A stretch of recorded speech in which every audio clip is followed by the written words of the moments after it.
Jessica, and this is Daebak K-Rambles, where a couple of friends review Korean dramas. And for this episode, I am joined by my very good friend, Mina from the Kpop Bookshelf Podcast. How are you, Mina? I'm well. How are you? Doing well. I haven't had you on since the Extraordinary Attorney Woo episode, which is actually a lot of people have listened to that one. So I'm guessing that most of our audience has listened to that episode and is familiar with you. So I'm excited to get going on this review that we're going to do today. We're going even further back in time in the K-drama world. We're going back to the year 2004 to review Full House. Yeah. Yes. So I know before we get started, if this is your first time listening, go ahead and subscribe on your favorite podcast app. We're on Apple Podcasts, Spotify, Google Podcasts, and many more. And if you like us, please give us a 5-star review on Apple Podcasts and Spotify. That goes such a long way for other people just like you to find us. And come check us out on social media to stay up to date on everything that we're doing. You can find us on Twitter, Instagram, Facebook, and TikTok at Daebak Pod. And lastly, if you're a fan, the best way to be a fan is to support us on Patreon. You can get a bunch of extra content. I swear I'm posting on there a lot nowadays. A lot of Daebak reviews and final says and C-drama stuff.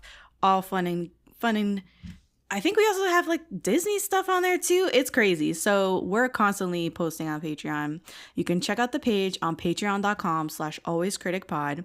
And I want to shout out our patrons, Curtis Bale, Cindy C, Alana, Grace, Lorna Lee, Sammy, and Caitlin. You guys are wonderful. Love having you guys as part of the patron community.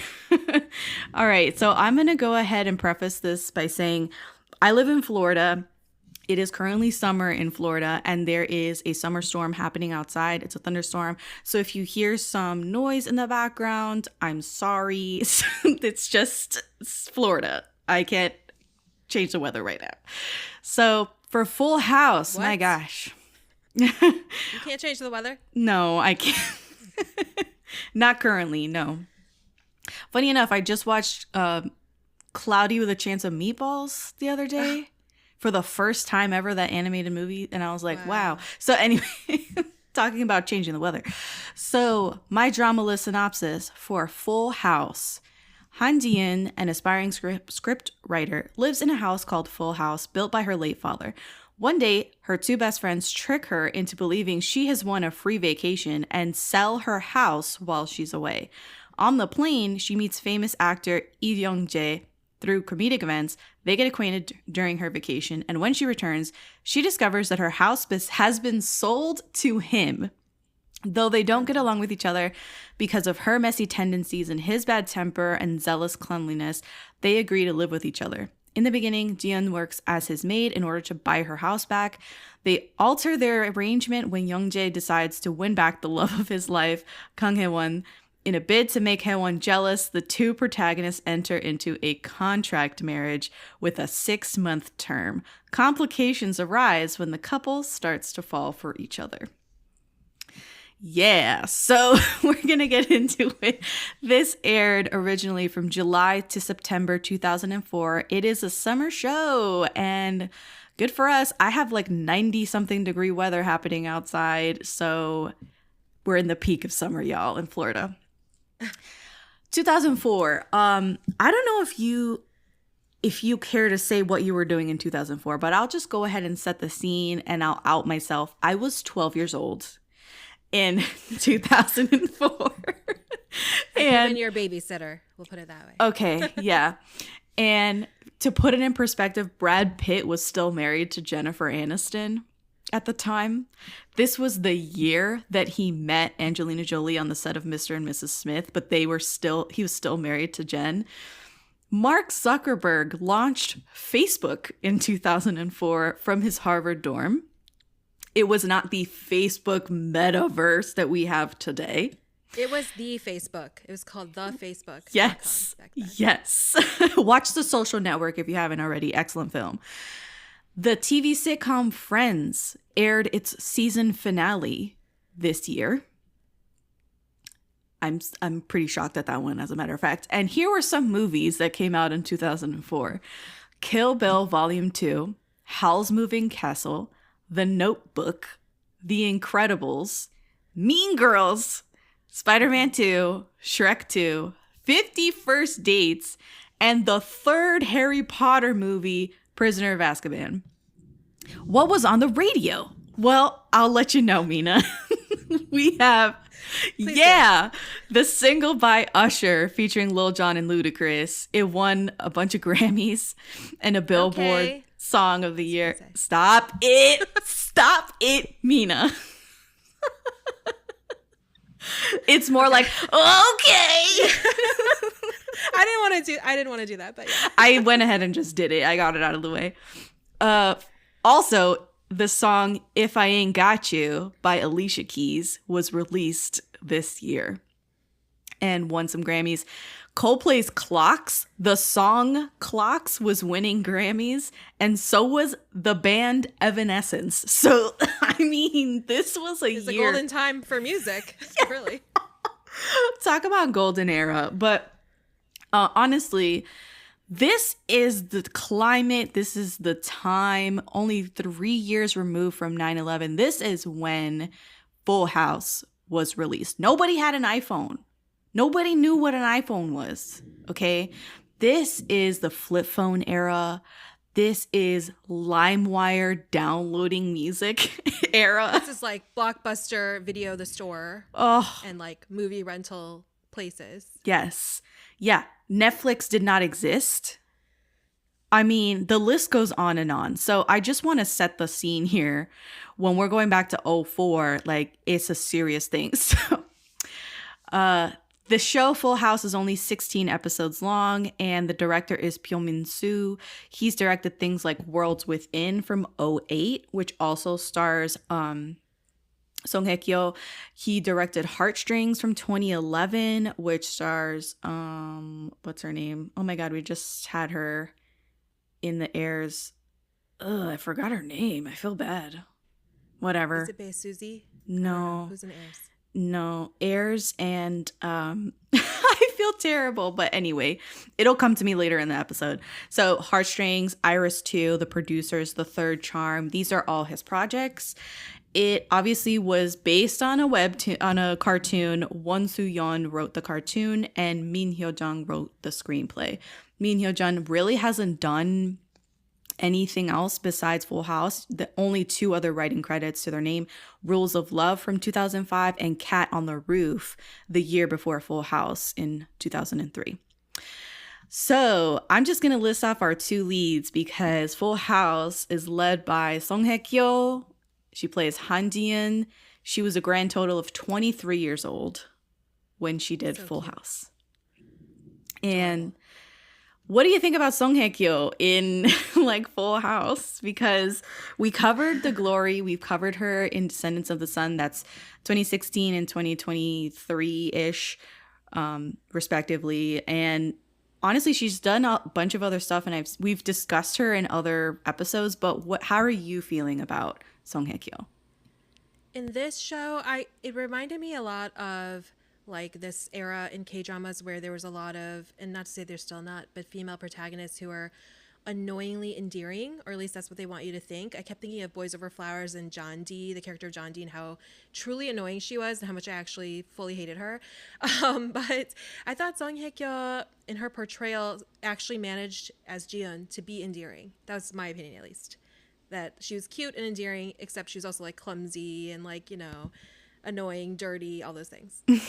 I agree completely. So I feel like Song Hye-kyo has the reputation of being a serious actress. Like, all of her characters are very stoic, beautiful, elegant, and not very loose or bubbly or endearing like she is here in this role.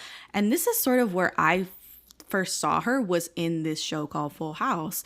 And granted, I didn't watch it when I was 12 years old. I watched it like 2012, 2013. It was one of the first couple of years that I was watching K-dramas, and I loved her in Full House. And this kind of informed my opinion of her, and her acting is that she can kind of do it all. Yeah.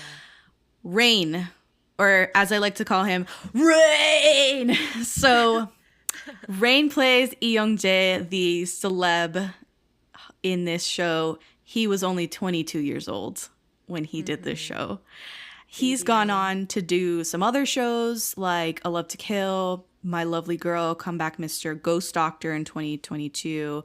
He had a cameo in Under the Queen's Umbrella, and I think he's got a Disney Plus show coming out next year.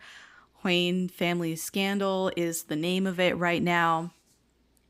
What did you think of Rain in this show? I mean, I think he was obviously like, I don't know if the stunt casting is the word, but like he's there to be kind of play Rain, you know, because that was the peak or among the peak time of his popularity in Korea as an idol.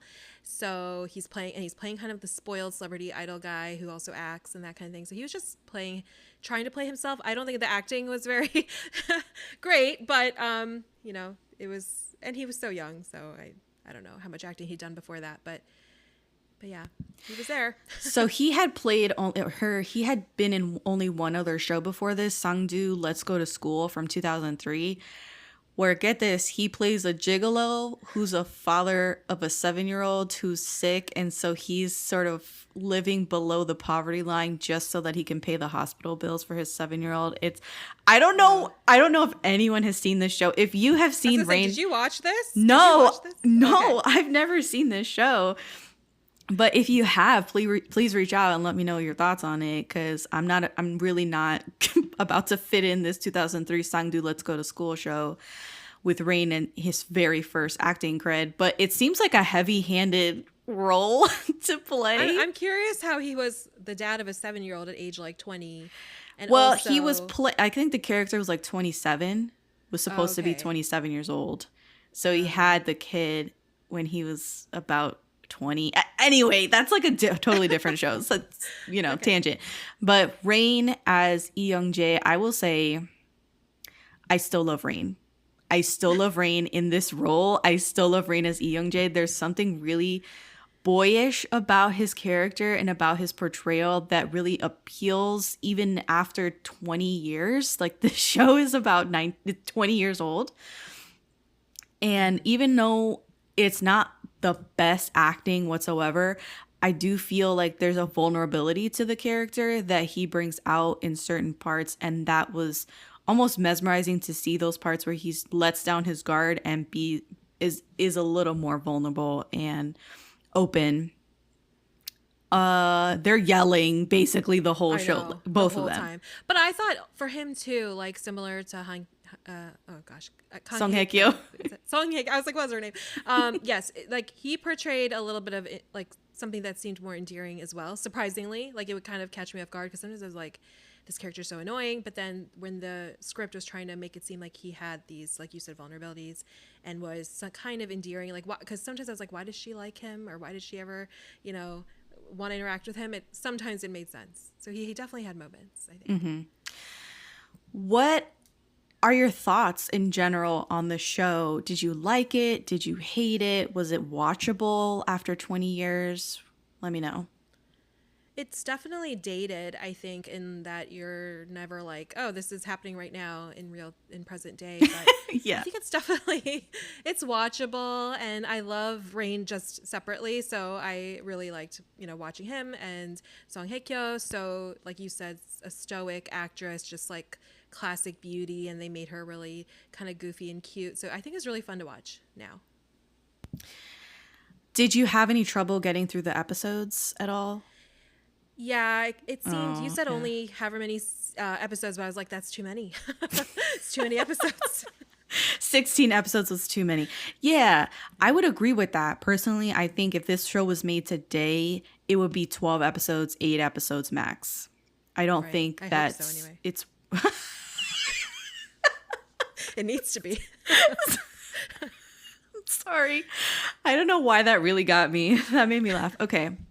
No, I think that it's not warranted, the 16 episode count. What I mean by it's only 16 episodes is that for me, I blasted through these episodes. It was very easy for me to rewatch the show, and it felt like it was giving me the same high as I did when I first watched it. The excitement that I felt watching this show was really all-time high, something that is very different from my experience watching some of these other K-dramas that I've returned to and watched for the podcast. where it was really tough to get through Airs. It was really tough to get through You're Beautiful. But for this one, easy money. Easy. Yeah, this one I think held up better than Airs and stuff for sure. Yeah, I think it does hold up a little better than Airs or even You're Beautiful. There's some magical quality about Full House and the tropes that it employs, like the cohabitation trope and the contract marriage trope. Are you kidding? Of course. These are still around. They're still, people still love these tropes. So I don't feel like if you come into this thinking this is going to be wildly different, no. In fact, this is kind of where those trends started, right? Was Full House and this cohabitation, this couple, this contract marriage was like the blueprint for other K-dramas to follow. So I really think that it's foundational. It's important. It did extremely well in ratings and in popularity. It was a huge export. People love this show.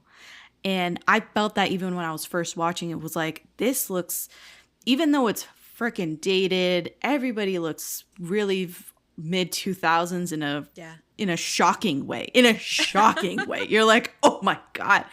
The fashion, everything that the second female lead is wearing is some level of atrocious. I'm telling you, it is painfully 2004, but at the same time, I feel like it's timeless.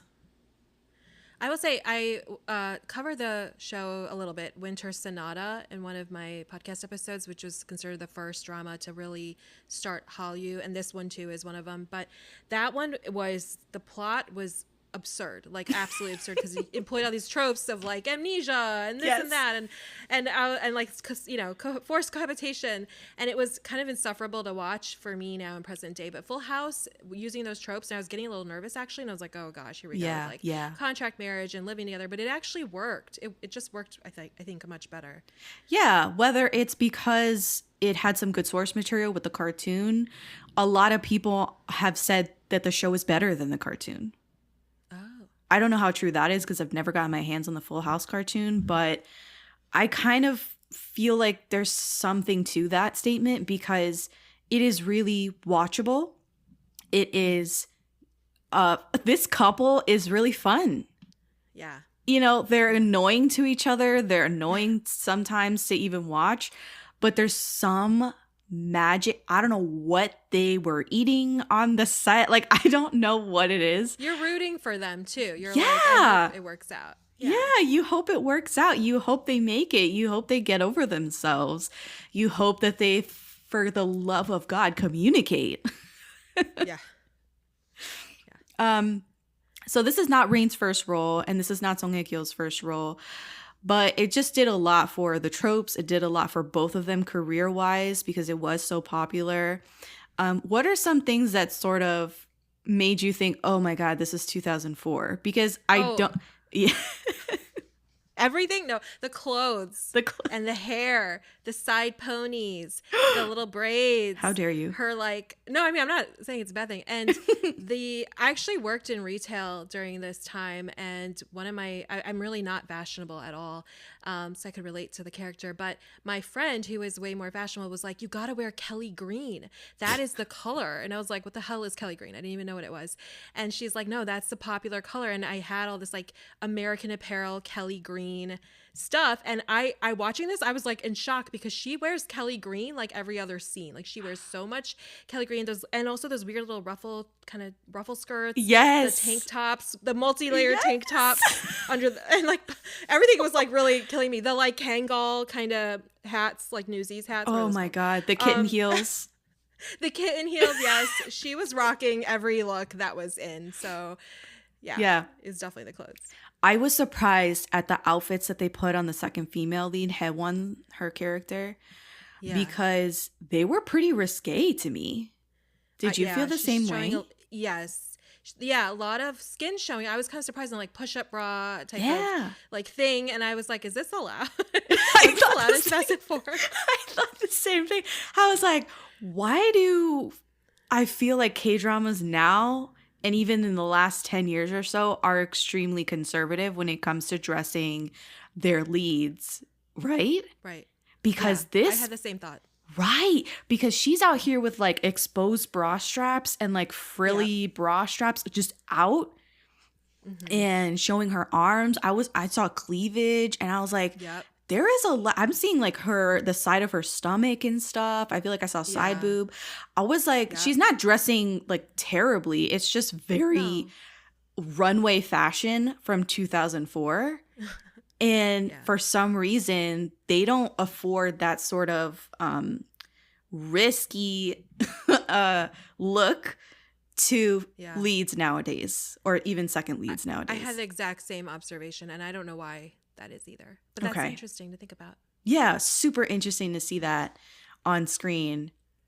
I think what really shook me was the cinematography, because there was no cinematography. Everything was washed out. They never heard of white balance.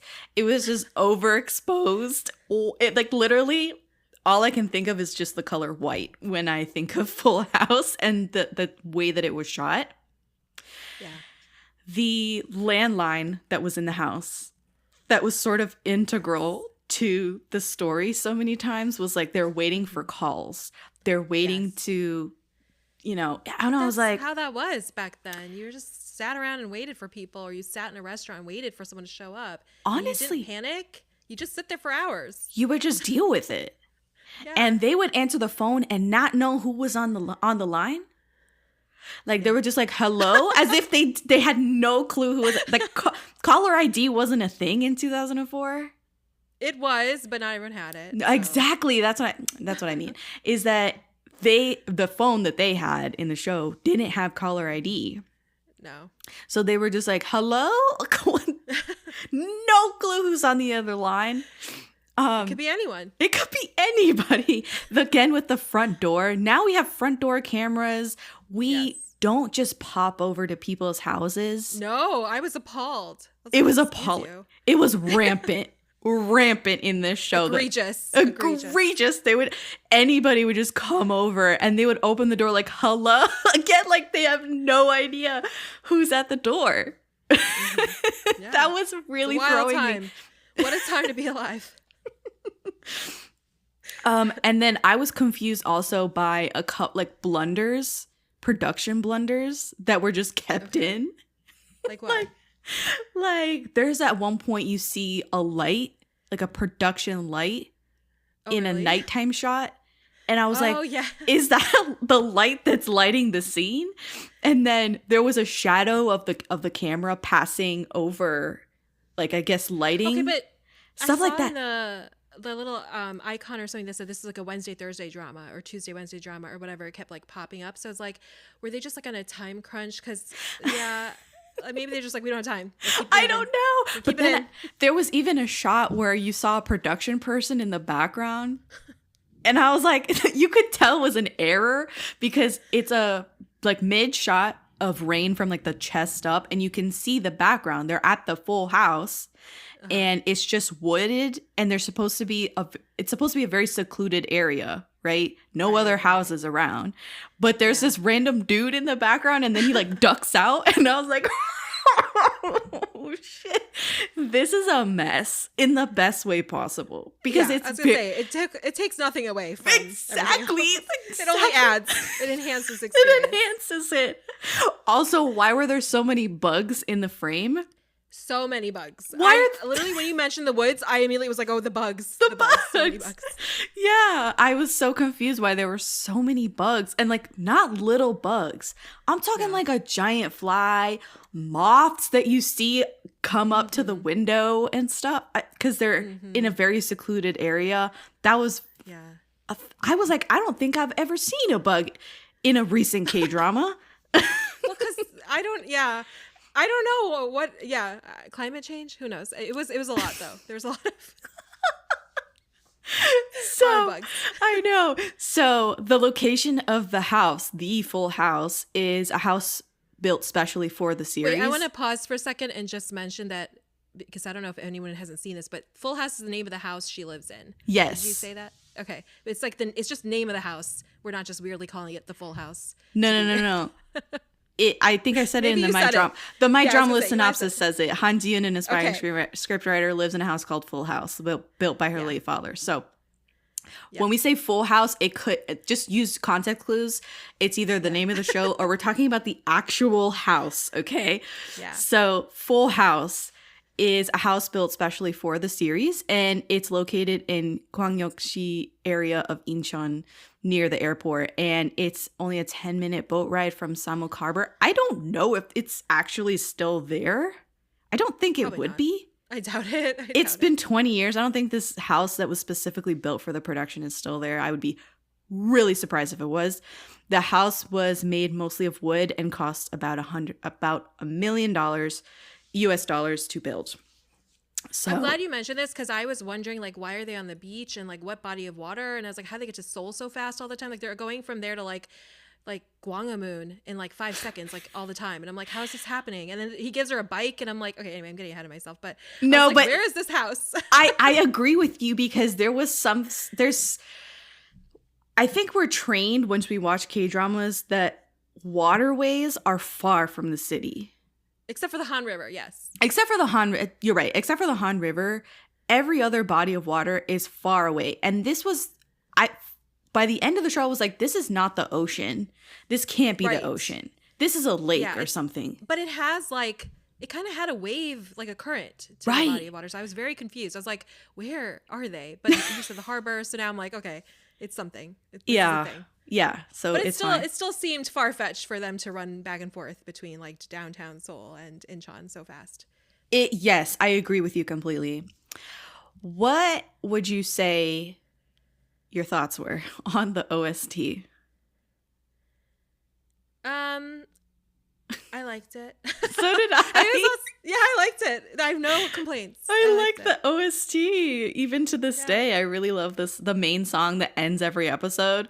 I just start clapping. Like, I don't know. I get really excited. It was this show and Something in the Rain where I'm like, why is like an English song playing so much? It was like, that's the only thing that threw me about it. You know, English language. I know. There was something really strange. Not the main OST. Like, there's like 2 main OST songs that they use throughout the show that are not in English. But there's other OST songs and just needle drops that I don't know why they're in English and they're bad covers of different songs. Like, bad covers. Yeah. And honestly, it just enhanced the experience to listen to some of these. Like, there was a Dean Martin song or something. They were also playing, like, 60s, like, the Turtles. Like, Imagine Me and You. Like, so, yeah. I was like, what is this? Where are we going with the soundtrack? It makes you whirl around and just think, what is going on? But it doesn't matter. It doesn't matter in the grand scheme of things. It doesn't. But the main OST songs are good, like you said. Yes. The main OST songs are really good. Yeah. The main OST songs are good. And this is not a serious show. Like, let me get this out of the way. Like, this is not a serious show. This is criminally unserious. Okay. Yeah. Like, this is the reasons why they get together are really bogus. Or even I know we're gonna get to it, but like her best friend selling her house to an idol. Yes. Okay. So this is part of the synopsis. I don't think this is necessarily a spoiler because it's just episode 1, basically. But how do I put this? I don't think I would be this gullible, but if my best friends since childhood sent me off to Shanghai and said, you have a free trip, enjoy, you're going to have so much fun, we'll see you when you get back. And when I get stranded in Shanghai, have to borrow money from some A-lister that I met in first class and pestered and lied to get out of Shanghai back to Korea. And I get back, my house that my father built. Deceased father, late father. Right, late father built. They sold it behind my back. I think this would be a crime drama. Yeah, for this real. Would not be a romance drama. This would be a crime drama. Comedic drama. I'd be like, yeah, this is no. So those 2 friends would not be my friends anymore, to say the least. Much less ringing my doorbell, like breaking into my house and all this other stuff. So I don't want my blood pressure to go up, and because honestly, I don't know how she stayed friends with them throughout the duration of the show. Yes, she kind of didn't put up with their bullshit for a few different scenarios that happened, but for the most part, she was on relatively good terms with them, and they swindled her out of her house. That was her only thing. She said this was the only thing I had. Yep. That whole thing was weird because it's like, you've won a contest. What contest? I didn't enter a contest, you know? And she's like, okay. And she's like, you're sure it's first class? You're sure someone's going to meet me at the airport? They're like, yeah, it's fine. Just go on ahead. And like, they totally played her. And then she like was pissed at them, but yet still was like, they were still in each other's lives. And I just really couldn't wrap my head around that. I was like, there's no way. There's no way. You guys are going to have to change your identities and move, because I would be after you. I would. You don't want to know what I would do to those two friends. And what's sad is that like she basically had nobody else. And I guess that's what the show is also trying to say, is that she had no other family, no other friends, just those two friends. And then they screwed her over. An ironic name, Full House, because it was an empty house. Oh my God, you're right. That's a great point, is that the house is called Full House. The house had two people in it at max. Max staying in it. Yeah. So like we said before, Full House considered a pioneer of the rom-com genre for K-drama, and the drama was a huge success and helped propel the K-wave, Korean wave. And it spawned a spin-off, or season 2, however you want to look at it, Full House Take 2, which aired in 2012. With who's in that? I can't remember. It's another set of like K-pop stars. Oh, okay. I can look it up really fast. But then also Full House spawned a musical. Oh my God. Yeah. Wow. So it stars Nominu. Who's that? Oh, I know this guy. I've seen this guy. Oh my God. He is in The Forbidden Marriage. That's the most recent thing he's been in. Okay. And a bunch of other stuff. My Girlfriend is a Gumio, Pasta. Okay. If you look at him, you'd be like, oh, I know him. He apparently was the drummer for rock band T-Rex. Trax? I don't know. Probably Trax. Yeah.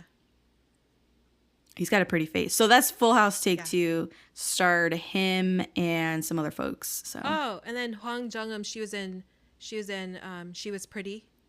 Yes. Remember, with Park Seo-joon? Yes, I know. Yeah. So that she was the female lead. Yeah. One thing that I liked was this quote from Song Hye-kyo, where she said in an interview, "In my previous work, I've only played very innocent, prude characters who are careful about their behavior and words. However, this time Han Ji-eun is a completely different character. She is so bubbly and lively that I could say she is a bit bizarre and freaky. Thanks to this role, I've noticed that my personality too has become more bright and lively." That's cool. Which is a nice, I don't know, it was a really nice quote.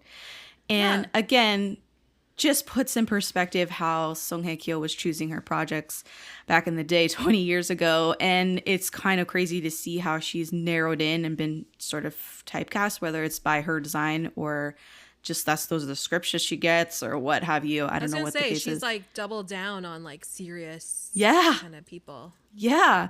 It's really pleasant to see her in Full House, right? I agree. Yeah. Like there's something so nice about seeing Song Hye-kyo just sort of her giggling, her like, ha! Yeah. She's giggling, she's goofy, she's loud, she's messy. All these things, it just makes her character really likable. Really likable. So what would you give this show out of 5 soju bottles? I think, I honestly would kind of rate it high, even though it's not like Shakespeare, but it is, I would give it like 4. Me too. I think it's so lovely and really watchable. So much fun. I mean, honestly, a lot of fun. Even though the plot is super repetitive, not much is happening in the grand scheme of things. I feel like this was a genuinely cheap show to produce because they're in one location, just the house basically, and a couple other places. It's literally just them in the house. Mm-hmm. And it's great. It's really, really, because it's so character driven. Yes. You can focus on the characters. Yeah. Not like, oh, they're in Jeju and now they're in here. I mean, in the beginning when they go to Shanghai, there's a little bit of that, but then there's not like those episodes in other shows where like they go to all these exotic places and now the whole thing shifts, you know? Yeah, it's not like Goblin or Descendants of the Sun or, you know, some of these other shows that in 2016 and stuff, that was the trend, was to just go out of the country and spend some money on taking the production overseas. That's not the case for Full House. They went to Shanghai. Well, actually, they did like film in Thailand and some other places, but yeah, they did, but it wasn't as elaborately like integral to the story, right? And what they were doing, as it is in other shows, right? Exactly. Which I think helped. Yeah, it's just them just going stir crazy in the house and fighting and yelling and getting misunderstood and not communicating, and just it's very childish. And maybe that's what I like, is that I'm getting the high of maybe a high school show without the high school. Yeah, it's like a WB show, like or UPN show. Am I dating myself? I'm just thinking 2004, you know, like it's giving Dawson's Creek. It's giving like you're Veronica Mars or something. I don't know. It's like giving these old shows of that time, at least in the US, like we had. So I liked it a lot. Yeah, I think nowadays it's probably a guilty pleasure. For sure. The last thing that I'll say before we get into spoilers is I was posting some TikToks about Full House, and this came up in the comment section. Some people were like, is this Rain? Oh my God, Rain looks so good. And then some people started posting about Rain's stinky breath. So real quick. Yeah. This is a vicious rumor that was started by an asshole idol who is now blacklisted and canceled for talking shit online about Rain and other celebrities. So that's not why he was canceled, though. No, that's not even why that guy was canceled. But I'm just saying, he just sucks generally. Yeah, he just sucks. So that guy who was posting about Rain's breath being stinky, and I don't know why this rumor still persists and people either believe in it or they believe in it as a joke. Either way, I don't find it that funny. In fact, it was it's not that funny. And we all have bad breath sometimes. Like, I don't understand. You know, it's just it was concerning when people were commenting on it on the video en masse, and I was like, are you joking or are you serious that you believe this rumor? I couldn't tell. And that was what was scary. That's why I wanted to bring it up now, is because this is Rain 20 years ago, before the internet basically was the internet. Yeah. And some of y'all are real goofy talking about Rain's breath when you're not even like, you were not even a thought in your mama's brain when he was making a name for himself and putting out music. And if you're listening right now and genuinely think that Rain's breath stinks, you better check yourself, because your breath smells like stale hot Cheetos and underage drinking. I swear to God, if you genuinely believe that Rain's breath stinks in a real palpable way that's like off-putting to other K-pop idols, I don't know what to tell you. I will also say, that's not grounds, like that has nothing to do with anything. Even if it was true. And what does that mean? That's not like an insult, really. I don't know what that's supposed to say. The other thing is, I don't know, to contextualize for people who may not know about Rain or don't follow idols or K-pop, Rain is like, was huge. Yes. Like, let's talk about the reign of it. Because he was a phenomenon. Yes. Okay. He's a legend. He was so huge, and he didn't have a group to help back him up. So it's not like, if you didn't like most people liked Rain, it wasn't like I picked this member or that member to like. You just liked Rain himself, and he was the height of like sexy and like doing kind of innovative things that wasn't really happening in Korea to that extent. He had offers to do, and he did do, I think, Hollywood movies. I know a long time ago he appeared on like the Colbert Report or some like American thing. This is before K-pop idols routinely showed up on late night American talk shows. You know, I knew who Rain was before I knew a single other K-pop person, like years and years before I got into K-pop. And you have to respect, like, you don't have to like him or care about him, but you have to understand and respect that he was like a really groundbreaking artist. Mm-hmm. And he did so many things, and a lot of the people you like now, if you're a K-pop fan, were inspired by him. Mm-hmm. So you can hate him or like clown him for his breath or whatever you want to do, but he was and still is a legend, and he might not be the best like morally person. I have no idea. Like as far as I know, he's like not like a scandal-ridden person. And he's a father and he's a husband. He's got his own like life. He has a group called Cypher, I think, which is like a boy group now that's debuted recently. So he has a lot going on, and if this is what you want to choose to pick on him for, you can. But like compared to him, you're probably nobody. Just say. And I'm not like a huge Rain, like, you know, I like his music, but I'm not like. Honestly, I think the bottom line is put some respect on his name, because Rain was doing this way before your favorite idol. And again, he's a pioneer. And I think a lot of people also don't like Rain because of his association with JYP, who was a tremendous mentor to him and signed him to JYP and stuff. I think a lot of people also don't know that Rain was pretty groundbreaking in that JYP and other industry insiders were telling him to get plastic surgery and get the double eyelid surgery, and he never did. Mm-hmm. Yeah, I've seen him on other shows being like, oh, I auditioned and didn't get into SM Entertainment, or like I auditioned for all these other companies. I don't know for sure if like JYP gave him his break or his chance or whatever, but I mean, they do have a professional relationship. Everyone finds JYP a little cringy, and that's whatever, but but he stands on his own as well, you know, regardless of JYP associations, I think. At least by now, for sure. I agree. Also, watch him in Ninja Assassin from 2009, because that movie is trash, but it's like good trash. So on that note, I think we're going to get into spoilers for Full House. So keep listening if you want to be spoiled or have already watched Full House. Excuse me, 뭐라고? 괜찮아. You know, I have no 친구. Oh, sorry. Swear, disgusting shit. What? All right, we're on the other side of spoilers, so we're going to talk about Full House and all of the plot details. Not too many plot details because there's not that much to talk about. But Mina, I think you had something specific you wanted to start off on, so hit me with it. Okay, I want to know why her bestie, aka someone who defrauded her, Jinhee, why was she never showing signs of pregnancy? Okay, so this is really bothersome to me. I have in my notes BFF who is pregnant but never looks pregnant, ? Because the whole thing of why they robbed her of her house and sold it under her was because she was pregnant and they were a couple of bums. They had no money. She got cut off from her rich dad, and they were like, we're not married. So yeah, they were out of wedlock and stuff. They were pregnant out of wedlock, and they needed money. They needed funds or whatever for the baby. Evidently, there was no baby because she never appeared pregnant throughout the course of the show. And I'm talking like it was illogical how she never seemed like she was a size 0 the whole time. Right. But she also kept saying like the baby's coming soon. The baby's any day now. It's coming soon. Or like what the hell is she talking? I was like, no, I don't think so. No, it's not. And they kept like looking at her belly and being like, oh, the baby. And like, what baby? What baby? Where are you hiding this baby? Because she was not with child.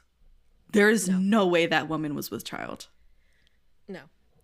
And I remember thinking that too when I first watched Full House, was like, what the fuck is this? Like, she's not pregnant in no way. They had some like health scares where like she gets pushed or she falls, and it's like, oh no, we gotta get the baby, like we gotta go to the hospital and make sure the baby's okay. And it's like, okay, fine. But then later there was like, she looked exactly the same. Like there was never even a hint of a bump or a hint of anything.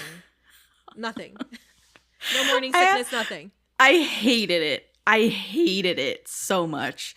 And something else that I had a question about was Rain comes from an affluent, well-educated family. His father is a surgeon or a doctor in a hospital setting, well-regarded. And they said that Rain also got into medical school. Yeah. And I was like, okay, wait. Do we actually believe that Rain was a smart cookie and could get into medical school? That character. Okay, I read this as more of like a nepotism thing, and I don't know how easy or difficult it is or was back then to do that, to be like, I'm the like chief of whatever of this hospital, so my son's going to med school. And the fact that it seemed like Rain's character didn't go to med school and didn't become a doctor to spite his father, so it wasn't even about like his smartness or lack thereof was not relevant. It was just like, I'm here to disappoint my father. That's it. Okay. Fair. You know, it never occurred to me about the nepotism thing. Wow. And I don't know if that's a thing. I don't know. But in the world of this, it could be. Like, why not? You know, this lady's never pregnant. You don't need to actually, like, apply to med school. You could just have your dad call you in to attend. But I don't know. I also feel like Rain's character is had a little more integrity than that. I don't know. Maybe for med school, he was a little more serious, and for everything else, he's pretty goofy. But anyway, let's talk about episode 1, because it starts with Rain shirtless in bed. Yeah. Which that sets the tone. That sets the tone for the whole show. Is like Rain getting up and going through his routine as a celebrity, and he has no privacy, and he doesn't like when people are asking about his private life and who he's dating and the tabloids and all this shit. Like, it's established that he wants some distance from the city, and it's no surprise that he wants this house that's secluded and by this lake, and there's no paparazzi whatsoever at the house. The friends swindle her and they send her on the trip. The flight over to Shanghai. Oh my God. Is a comedy of errors. It's hysterical. Yes. What did you think of this sequence? Well, okay, vomiting on Rain, gross.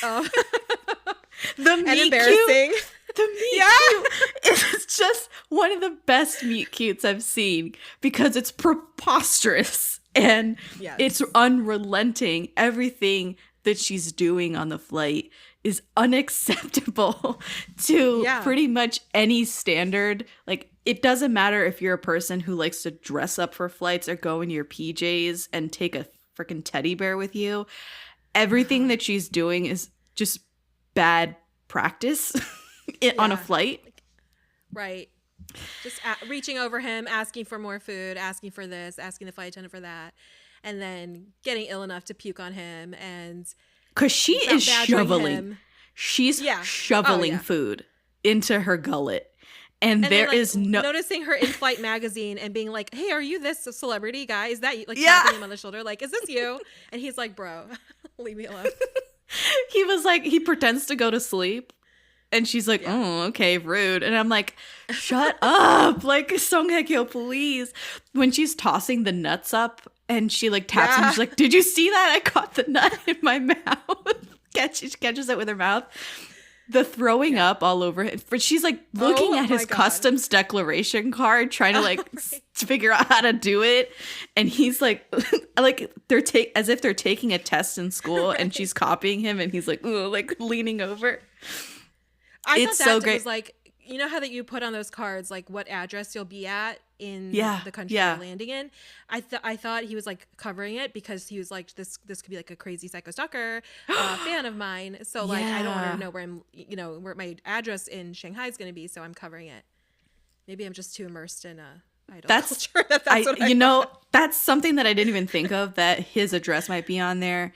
And he doesn't want her looking at it. I think she was it's not just that she's nosy, it's that she's literally never been on a plane before, never been out of the country before. So she doesn't know how to fill out what to put on the customs card. Then she vomits all over him because she taps him and she's like, "I don't know if you know this, but this is like my first time on a plane, my first time flying. Did you know that you can swallow to get rid of like the pressure in your ears?" And he's listening to her, just rolling his eyes, doesn't want anything to do with her. And she's like, "Watch me, I swallow like this." And she goes like this to swallow.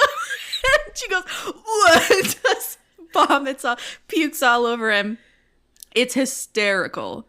And his shock, he's just like, it's like shell-shocked. It's not even upset necessarily. He gets more upset later when he's trying to get the vomit out of his shirt. But, oh my God, it's comedy gold. was recently in London a few months ago, and they had this exhibit for the Hallyu wave, the Korean wave, at the Victoria and Albert Museum in London. And one of the things they had, it was like all this K-drama stuff, and they had everything like K-pop, K-drama.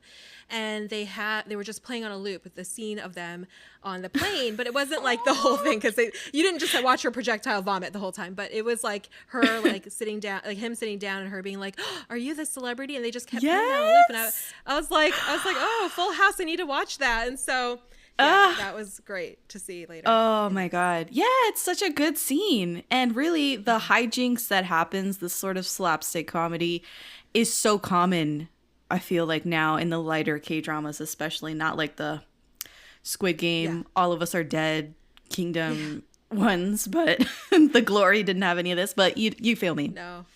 Yeah. Her meet cute with the second male lead. Yes. When they go to the hotel, she finally gets to the hotel. She stiffs the cab driver. That was brutal to watch. I think you can possibly die of secondhand embarrassment from watching this show, because everything that she does. Certainly the first episode of the show. Yeah. So she gets in there. Obviously, there's no reservation at this nice hotel. But the second male lead rolls up, starts speaking Japanese on the phone. And when he hangs up, he looks at her because they're both standing at the check-in counter. And she starts talking to him in Korean, thinking he's Japanese and doesn't understand Korean.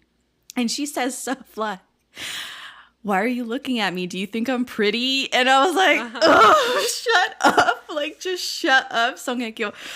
And he ends up helping. Obviously, they turn to her. The front desk girl goes, you have no reservation. And she doesn't speak Mandarin. English. So, or oh, English. yeah, no, it was. She originally English. started in, and then the front desk lady switched to English, and she didn't understand either. Right. So then he swoops in and saves her, and he starts talking in Korean, and I was like, oh, God, this is so embarrassing. And he helps her get the reservation set up because he's speaking to the front desk lady in English. And when he walks away, she's just like, oh, like she puts her head on the counter and just, it was such a great moment. And he walks away smiling, which is an even greater, right? He was just so entertained, dapper and handsome and cute, and I was like, "Oh my God, I love him!" And yeah, I just love those meet cutes. I love that bit of episode 1 because it hooks you in right away. Mm-hmm. The first episode also had something that was really questionable because towards the end, Rain brings her to this dinner with the second female lead and the second male lead, thinking that there's this huge misunderstanding. He thinks that Song Hye-kyo is the ex-girlfriend of the best friend Min-hyuk, the second male lead. And he gets upset that that's not the case. She just said this, made it seem like she was related to him so that he would give her money so she could get the hell back to Korea because she had no funds. And he motions to like hit her, like he goes like this, like raises his hand to hit her. And I remember this distinctly, that she calls him out on it, saying like, oh yeah, oh, you're a real jerk, and taunts him and goes like, hit me, go ahead, like hit me. Yeah, and then boom, she headbutts him. Yeah. And he's like, ah. She was so. I was like, so damn, girl. Like, yeah. She's like shameless. Yeah, and so to get into the more like a little bit into the more, I guess, poignant parts of her character, she is an orphan. Her parents died in an accident when she was in middle school. She had to bring herself up in this giant empty house somehow, which they never fully explain how exactly that happened. Mm-hmm. And then her only 2 friends in the world like are jerks, and so she doesn't care. Like she kind of has like no F's to give. She doesn't care if you're a celebrity. She doesn't care about like, you know, kind of pretense. So when he's acting like that with her, she doesn't care. She's like, oh well, go ahead and hit me. What are you gonna do? Like doesn't have any. Could care less. She has nothing to lose by being kind of tacky, and she kind of is like etiquette wise a little on the tacky side because super tacky. Her, yeah.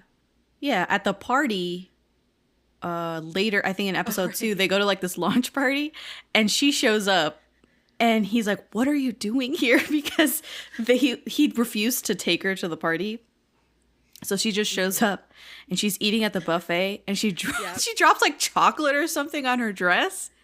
Yeah. And she's like, the way oh, she was darn. filling up her plate too with like everything from the buffet table. I and, know. Like eating stuff from the buffet table while also like trying to put on the plate. It's painful. It's painful to watch. It's a lot of cringe. It's a lot of cringe for us, the viewer. Yes. But she has, I mean, you touch on like her personality traits, but I also think that she has a lot of pride because when she finds out that Rain has bought her house and he's living now in her house, he asks her if she's homeless, and she never thought of it that way, that right now she's destitute and homeless. And he tries to give her money out of pity. He's like, just take this money and go and live your life and like figure out your situation. And she takes this gesture so badly. She doesn't consider herself at all homeless. And out of pride, she rejects the money and storms out. So it's interesting to see how I mean, if I was in that situation and someone was like, here's a wad of money for you to just get back on your feet, I would be like, you know what? Thank you, because I don't have a penny to my name right now. They've cleared out my savings. She doesn't have a home. Like, she really didn't think it through and had a bad temper about it, whatever you want to call it. And she storms out of the house. Yeah, but I think the fact that her late father built the house with his own two hands and designed it, and that's all she has of that family. Yes. That's why she's like, I'm not fucking leaving. Like, look, like. But then also, my thing is, she doesn't report the friends to the police. No. Which would essentially start the criminal process because they committed a crime. So I don't understand that either. It's like, she has no, like, she wants to stay in the house. She's imposing upon this guy who thinks that he bought the house fair and square when really it was fraud. And like, she doesn't try and remedy the situation in any legal way. I wondered about that too. I was like, is it because she doesn't have like legal funds, for that, or like what that would entail? Like, it's not as simple as you file a police report and it's over. You have to like get lawyers involved, and you have to like go to court all the time, and she has her little internet writing to do, or however she makes money, or whatever she does before this happens. So I wondered if that was, and also the loyalty to like her friend Dong-wook, who is the guy, right? Her couple friends, that's her childhood friend, and maybe he did in some point in her life look out for her, and she does view him as family, so she wasn't gonna sell him out, even though they sold her out. Literally, she wasn't gonna sell him out. I don't know. That's just the thoughts I had about that, because I also was like, can you sort this out a different way? But I think, yeah, that whole thing is like a debacle to me. It's very baffling to see how she handled the situation. But one thing that I think is really nice about the show is, in rewatching it, I saw that Rain's character, Young-jae, started to like her almost immediately, which I thought was very, I don't know, it just made me really happy. He kicks her out of the house in episode 2. Yeah. She catches a really mean high fever, and he takes care of her, and he cooks her porridge, and he lets her stay in the house and all this stuff. And then when she is pissed after he offers her money, she goes down the street to the local bus stop, and he watches her. He is driving out for something in his little tiny Mercedes car. And he's watching her at the bus stop, like annoyed. He's like annoyed when she mouths off at him, but then he wants her to be okay, and he's worried about her well-being, and he sort of tricks her into coming back to the house and signing this weird agreement that says like, oh, I'm going to be your maid, live-in maid, and I'm going to work off like the value of the house or something like that. It's really weird. Yeah. Which he doesn't have to do all this. I know. I wondered, like, I kept trying to think of reasons, like their motivations for everything that they were doing. Because honestly, the first few episodes, I was just baffled. I was like, this is all happening too fast. Like, she's in Shanghai, and now she's like penniless, and now she's back in Korea, and now she's on this like double date, and like all this stuff is happening so fast. And so, with regards to like why he wanted her around, like I think he liked her, like you said, because maybe the fact that she's so like doesn't have pretension, is not fazed by him being a celebrity, and that's refreshing for him because everyone's always like trying to grab his attention and impressed by him everywhere he goes, and she's not really. And that she has her own pride, despite like he was like, here, I'll throw money at this problem like I do to all my problems maybe, and that didn't do anything for her. And then but I think he didn't want to be alone. Even though he wanted seclusion and all that, he just didn't want to be alone. So yeah, exactly. I think he really craved that extra person because he's been alone for so long. He doesn't have a good relationship with his family. He eats alone and everything. And so she's livening up his life. And even in episode 2, where he refuses to take her to the launch party, he gives her shitty ass script to his manager at the party and is like, hey, like, check this out and see if it's any good. And even though he doesn't say like, it's this lady that's living in my house, he swears this is her house and she's now my live-in housemaid. He doesn't give any of that context, but he actually is trying to look out for her and trying to push her work forward. And I was like, that's a huge step. You know, I think it humanized him because it's especially nowadays in K-dramas when you see chaebols or like celebrities or powerful people characters, they're always like heartless, cold, and horrible. And Young-jae character is so humanized. He has this like whole sad sob story, backstory, this thing with his family. His life isn't easy. I thought one of the really well done scenes, and you're the film critic, so you tell me, but was in episode 1 when he's going through the press call or whatever, the press thing, like continuously saying the same, like regurgitating the same answers to the same questions in like various languages and like these kind of canned responses. And his life isn't that great, even though he is a celebrity and what most people, especially in 2004, perceived as being like godlike or being like the luckiest man on earth. He wasn't that. Yeah. I love that scene.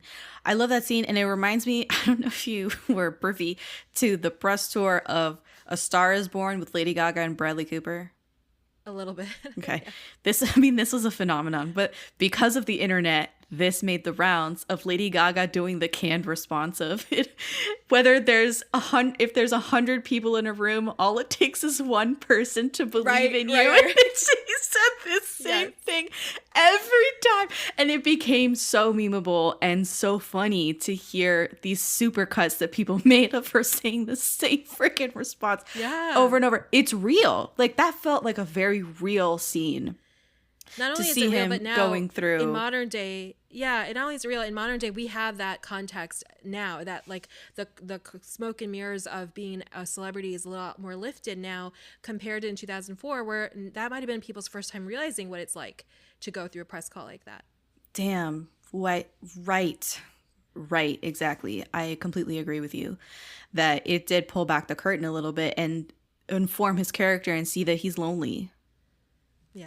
You know? Aw, poor little Rain. But don't feel too bad for him because he's like kind of a terror the rest of the show. Yeah. A little bit of a tyrant. So I was confused about the second female lead because oh my God. Let's talk about Haewon, because Haewon is a freaking mess. Yeah. Mess. And she had feelings for Min-hyuk, the second male lead. So there was a love square that was happening in the show for the bulk of it. If you're into love squares, then good on you. This is a show for you. So in episode 2, she is trying to assert her feelings over the second male lead, over Min-hyuk, and Min-hyuk is not having it. He's like, I don't like you. I see you as a sibling. We're not good together. You don't really like me. He's challenging her feelings. And he says, also, Young-jae likes you. Young-jae has feelings for you. And it never occurred to her in all the years that they've been friends that she has friend-zoned like Young-jae, essentially. And so at this big party, she aggressively and cruelly confronts Rain about his feelings. And she's like, do you like me? In a maliciously, and challenges him to confess on the spot. And that's when he goes, instead of actually, broaching the subject with her, he takes it badly And he says, I really like you, Han Ji-eun, and grabs Song Hye-kyo's character and pulls her in for a kiss. And that's how the episode ends, in this big, like, oh my God, with all of these other celebrities and people in the industry and paparazzi and media there. He does this huge gesture in front of everyone and declares that he likes Han Ji-eun. So it just spirals from there, the contract marriage and stuff, which I don't know why they would jump to marriage after that. Like, I think because like in conservative societies, it's hard to justify living together as like a guy and a girl unless you're married or engaged or something. You're right. I don't know. Again, that was the only thing I kept thinking all these things. Like, what is more? I need like more backstory to be explained, and they didn't explain like anything. So I was just filling in my own blanks as far as what's going on. But that was my take on it. It was like they needed to like show like a legitimate reason to be living in this house together, other than she's my live-in maid. In episode 3, she gets kidnapped basically by his estranged family, and she meets the grandma for the first time, the 할머니, and Han Ji-eun has no idea how to kowtow, like the big bow, and it's funny. It's really funny, and even now I think it's funny. The grandma is not happy that her parents are dead, and that she's 20, she's only 23, and that's what she says in the show, that her character is also 23, so she matches the age of the character in real life. And I thought this was so refreshing. This is something we don't see in K-dramas nowadays, this overt Koreanness, right? Like, what is the grandma so upset about, right? It's that he got engaged and she's never met this girl before. He's never taken her by the house. He's never introduced her to the family. She's just going to become part of the family without having met them. And that's why she's upset, because in their culture, that's just frowned upon. And then she comes and meets the elders. They kidnap her. Like they're like, get in the car and come. So, but anyway, she gets there. She's meeting the elders and she doesn't bow deeply and respectfully. Enough. Yeah, she does this weird curtsy, which is funny, but it's all funny. Her awkwardness is so cute. I know. She's super awkward. And the grandma's not happy about her being an orphan. And you're like, what gives? What does it matter that she's an orphan? So I will speak to this a little bit. And again, I'm not Korean, since this is a voice podcast thing, but my family's South Asian. They're from Bangladesh. And in that culture, with like arranged marriages and things like that, having a quote unquote good match means like, you know, you come from a comparably good or better than your family, and families marry each other. Like, it's your family marrying their family, so they have to come from a good family. Having, at least how I understand it, and this is again my understanding, I never lived in Bangladesh, so like I don't know what I'm talking about necessarily, and this is like an old school thought anyway. I don't think this is something that is still a thing, and I think grandma represented definitely like old school Koreanness versus whatever was going on in 2004 and beyond. But I know in my family, I've kind of heard here and there about like marrying an orphan can be considered, if you buy into this old school frame of thought, a bad thing, because it's not like you come from a good family, you come from no family. You have nothing, so you have no like title or lineage or this or that, or I don't know. And I also just kind of struggle to understand why that's like a quote unquote bad thing to that extent. I kind of realized or identified more with like the whole grandma getting upset that we don't even know this girl, you never introduced her to us, like, how, you know, who is she, like how come we're meeting her now like this, and we have to hear about this after you're engaged or whatever. But yeah, there is possibly a school of thoughts, and again, consult a Korean person because I don't know, that marrying into an orphaned person's life, I guess not, because they don't have much of a family. In this show, she didn't have like extended family either, like aunts, uncles, or anything, so she's just her alone. So there's nothing to go off of. You don't know if she's like from a good family or not. Exactly. Yeah, I think that's exactly what the case was that she doesn't have people. Like, she doesn't have people to back her up. She doesn't have people to teach her right from wrong. And that's why I think in a lot of older shows, especially when kids are orphans or when young people are orphans, they're like, no, they're just going to be a bad influence because they have nobody at home that's keeping them in check. You also have no one to reflect back like what kind of person you may be. So if I'm meeting you for the first time and I don't have any context, you're not like my father is a judge or like my mother was a school teacher, like that. You kind of start to formulate like, oh, you're probably maybe motherly because your mother was a school teacher, so she's probably good with kids. So you can form all these little background stories in your mind. If you are someone who doesn't have parents or you were not raised by parents, there's nothing for people to go off of to judge you. And unfortunately, that's what they want to do is like judge. And I also do know that in Korea they used to do arranged marriage through like the 90s. It was like not uncommon. So I think all that combined was just like showing its ugly head in this episode. Yeah, and throughout the show, whenever she visits the in-laws, there's different things that are so Korean. It's so much steeped in their culture that you feel, and I still feel, like this show had no idea that it was going to be seen by anybody outside of Korea.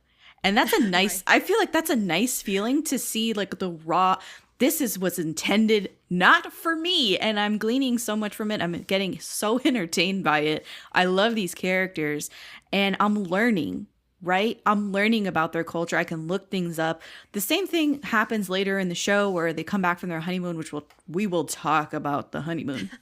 But they come back and they go over to the house after getting a mad call. Like they call over and the in-laws are pissed. They're like, get over here right now. Why aren't you at the house? Why didn't you come visit us? And Han Ji-eun comes over and she's wearing regular clothes. Mm-hmm. And the grandma says like, why is she here in regular clothes? She should be wearing hanbok.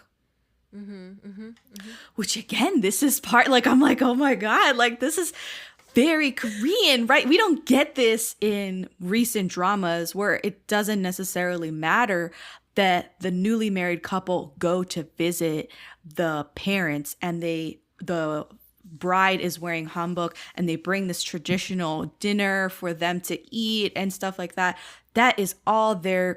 That's all culture that we're not getting anymore in K-dramas because they're building these K-dramas and making them for an international audience. But they also I don't think they do that to that. Because I can tell you in Bangladesh, there's not as many people walking around in like saris and stuff like that. There are, but not, right. Like, you know what I mean? There are for sure. But I mean like the whole like a ceremonious, like I need to greet my grandmother-in-law with like home cooked traditional dishes that's proving how well I cook in traditional outfits, showing I know how to how to be a traditional quote unquote good girl. Like that's like a whole ceremonious thing. And I don't know that anyone's doing that anymore. Right. Because it's 2023. However, in 2004, I feel like they were still on the cusp of this. Right. This era of like new school and the old ways. And the grandma keeps saying throughout the show that she needs to move in with them so that they can teach her things. And I'm like, what are they trying to teach Han Ji-eun? And they're talking about cooking, cleaning, the family ways, societal rules, these sort of ceremonial things that she has no idea because she's been living in Full House by herself for most of her life. And now in Korea, you don't need, like, the emphasis is not on that as much because everyone works outside of the home, like both men and women. People are like ordering, Uber Eats or whatever the Korean version is of that, Coupang Eats to their home for food. They're not like cooking a bunch of stuff and wearing hanbok here and there. So that's why we don't see it now, I think. And I think you're right. You hit on something, which is that this millennial kind of show where they're still kind of got one foot in like traditional Korean stuff that was more important back then and old school style of thinking versus this modern. Because like the mom Rain's mom or the character's mom does not She's care. not, she doesn't care as much. She's just like, just let them be happy. It's fine if they don't visit us right after their honeymoon. Like she's like a peacemaker. She's very sweet and caring, and she'll cook anything that Han Ji-eun likes and prefers food-wise. But she's really just a product of, being subservient to her mother-in-law, this grandmother character. So she's just going along with whatever she wants or is complaining about, but she's not believing that stuff. Yeah. No, she's not into that. Yeah. The in-laws playing Ghost Stop as well. Oh my God, so cute. I was like, this is adorable. I miss this stuff. Seeing but this that's in just the how endearing she was, that she endeared her. I mean, she kind of grew up seemingly without grandparents, without elders, and she fits so well into a family. And it was like kind of heartbreaking when you stop to think about, like, she didn't have this kind of familial, like, we're just going to informally play Ghost Stop, or like, I guess in America play Monopoly or whatever it is, like family game night stuff. But she fits in so well despite her like kind of tackiness, her kind of unpolished, you know, presentation. She is just like a super endearing and real person, and endears herself to everyone. Yeah. Yeah, she becomes Three Bears to the family because when she goes up, this scene is fantastic. They're like, you didn't bring any gifts to us after the honeymoon. And she was like, well, I prepared a gift for you guys.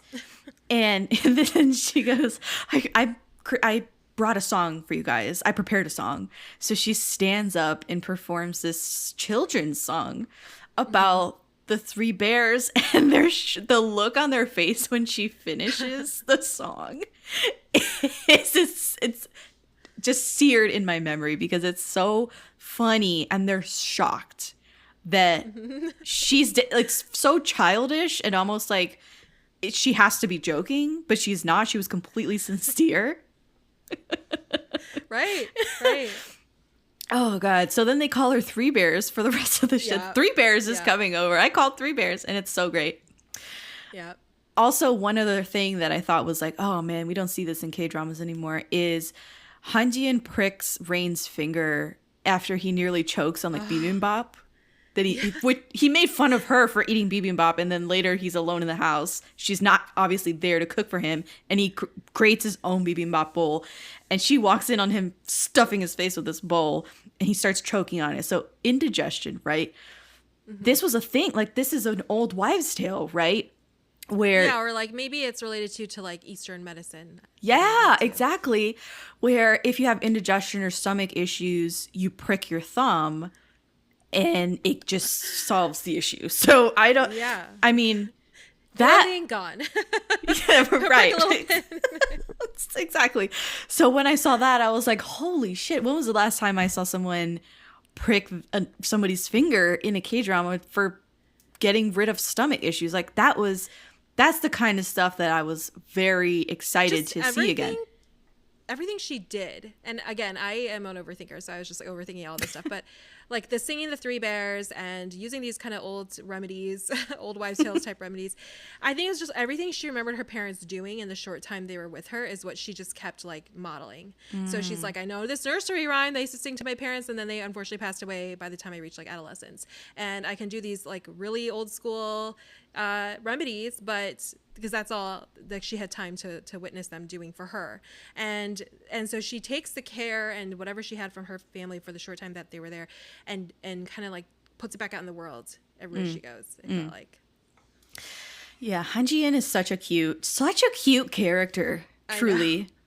We're jumping back to episode 3 because we were jumping around with like the Koreanness stuff, but in episode 3 she tries to run away from the wedding, which I found really kind of funny, like the runaway bride thing, because she fights with him and is like, I'm not getting married to you, why am I doing this? And she goes over to her swindler friends' dump of a house to get away, and they trick her into going to the wedding venue, which unbelievable. I was like, wow, she's really stupid and gullible. But I love to see the wedding scene because his dad is really sweet to her. And he tells her that she looks beautiful and that, you know, his boy is short-tempered, but he's a good kid. Please take care of him. And he walks her down the aisle since she literally has no family. And I found that so just emotional. And even though the show is unserious, like we said before, this moment was really nice. Okay, but that wedding dress, though, was... The ugliest wedding dress I have ever seen. The back of it looked nice because it had the long back, the long train and stuff. And then you look at the front and I'm like, what is going on, girl? Like, even for 2004, I was like, I don't know what is happening right now, like, at all. Like, it was short and there was a lot of like loose lace or something. Yeah.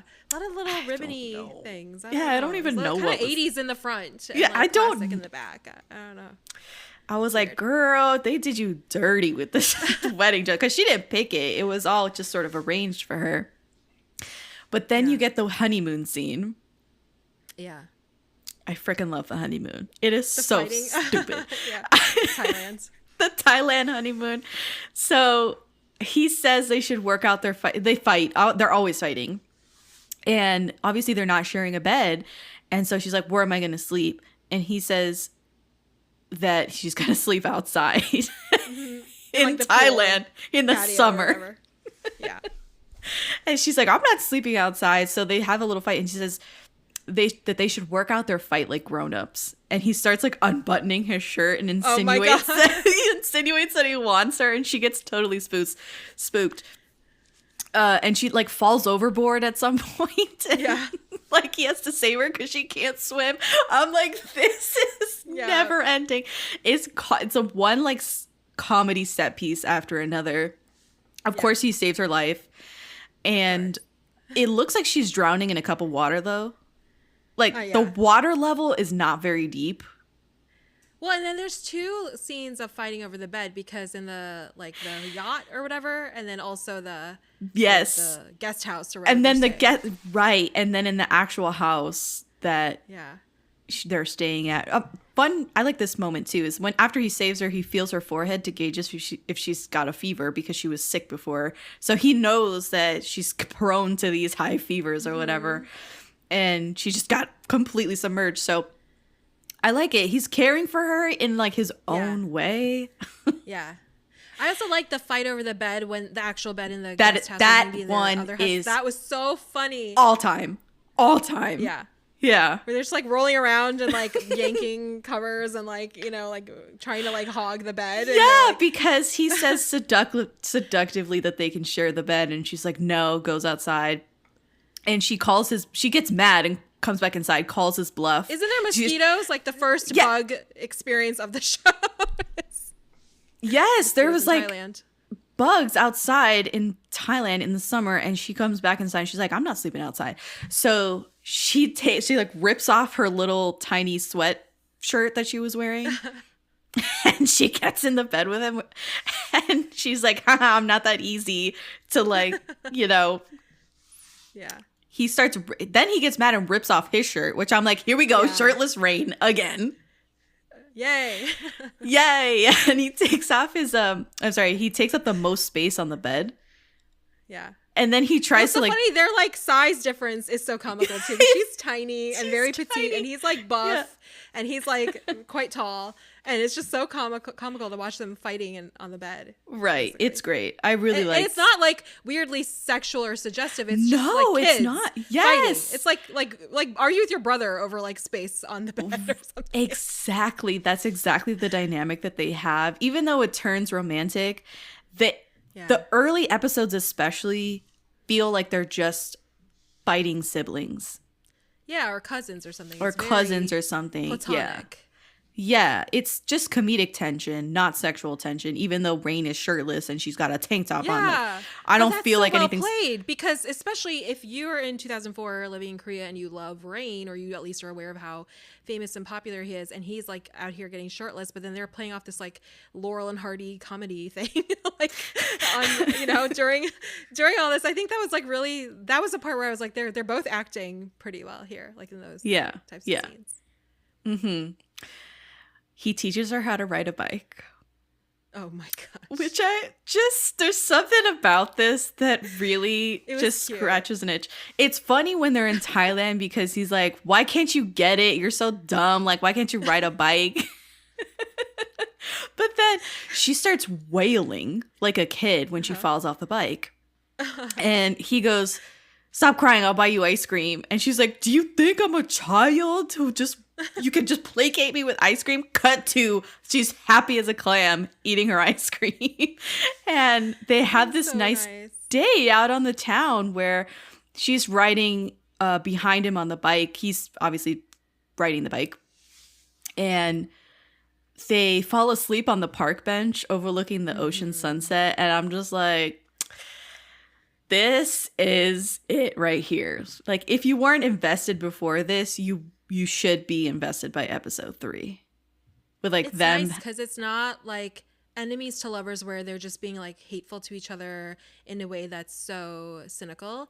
They are like obnoxious to each other and they're like bickering the whole time, but it's not so like I don't know. For me, I sometimes don't like the lovers or enemies to lovers kinds of plots because it's just tired. And even in this show, I think there were moments where they got tired how much they were bickering and stuff like that. But for these first episodes, it's kind of nice. And it's also not like I'm pining for you secretly and you don't know it. And now we're like, one of them is looking longingly at the other. It's just like, just a really good, like, it's genuine. They're getting more comfortable. Yeah. They're getting more comfortable with each other and they're like genuinely like getting to know each other and liking each other at the same pace, which is kind of nice to watch. Yeah. Yeah. So from then on, it just becomes basically a record skip of a show because it'll be fight after huge fight. He comes home late, doesn't tell her. He loses his wedding ring and she gets upset over and over again. And it's just them making up with each other. It's the cycle, fight, the makeup, and then they fight and make up over and over again. Did you have certain moments that you really liked throughout the rest of their sort of like relationship before they get divorced? I know, God. And her post-divorce glow up. We need to talk about that later. Oh, post-divorce glow up. Yes, we will. The glow up. But I have in my notes for Lee Young-jae, who is played by Rain, I wrote, never not shouting, an actor but has very little to do, for some reason at an editing meeting. And then I wrote, squatting at her house, essentially. He's a millionaire. He can literally live anywhere else. So unnecessary. So that was like some of my hot takes where I was just getting pissed at the whole situation. So let's talk about each note. So the first one is never not yelling. Yeah. Rain, I mean, I've seen Rain in other things. Obviously, he can emote in different ways and not just holler the whole time. He is literally blowing out the mic every time he's yelling. Yeah. And the freaking echo that's in the house. Yeah. Unbelievable how much he's yelling in the show. Insults, like really petty, but like so repetitive, just honestly gets annoying. Where he's like calling her his little rice cooker, and like the chicken. Machine, the appliance, Yes. And then like the chicken or whatever. Like I don't know, like she was getting so mad, and I was like on her side because I was like, this is annoying. And he's like, your brain doesn't work. Your brain, like he was basically calling her stupid, but like he kept saying like something like you're messed up in the head. Like he kept saying it like that, and I was like, this is so tiresome. Right, which is why I say it just becomes this repetitive thing over and over again, and it just depends on the strength of the individual like thing that they're fighting about. Yeah. Oh yeah. Mm-hmm. Yeah. I need to go back though, and I don't know if this is the right time to do it, to Haewon, because this is the right time to get back. So let's talk about this bitch. So she is the second female lead. She is this prissy, spoiled princess, and when she doesn't get attention, she is liable to just put herself in the hospital with some bogus psychosomatic illness. Yes. Yes, she's physically making herself ill, and it's really annoying that at first she had these she could not detach herself from her feelings toward Min-hyuk, and then lo and behold, he rejects her repeatedly, and then she's all of a sudden like, I like Young-jae. Yeah, and I guess there's like the appearance of Hye-kyo, I forget her name in the show. Her character like suddenly makes her pissed and like competitive, and like I need Young-jae to like me again. And then she's like upset. Like both cases, she was weirdly obsessed. She was really fixated on Min-hyuk. Then she was really obsessed with Young-jae. And I needed like more backstory on this because like nothing they were saying made sense. It's like he's like Rain is like, I needed to protect her, and I used to buy her ice cream. And I'm like, what? Like, and they're talking. He's like, this is my first love. But it's like stories from the second grade. It's not like junior high or high school where like a lot more like romantical feelings to be happening. You're so right. And I was like, I don't get this. I don't get this. She'll be like, remember that time that you bought me ice cream after I got pushed to the ground by that kid in third grade? And I'm like, third grade? Honey, you're like 25 years old. What are you talking about third grade for? It was weird because there was nothing. There's no stories from like I think in American stories you hear like at sixth grade summer camp or like junior high dance or like high school whatever.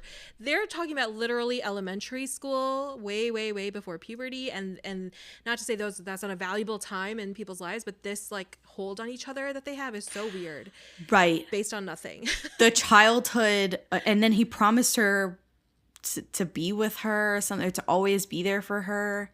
Because she used to get scared as a child at some time. Yeah, and he's like, well, I'll protect you. And it almost seemed like she was a substitute for his sister who passed away. His little sister passed away from, I'm assuming cancer, because they mentioned she like has no hair and she's really terminally ill.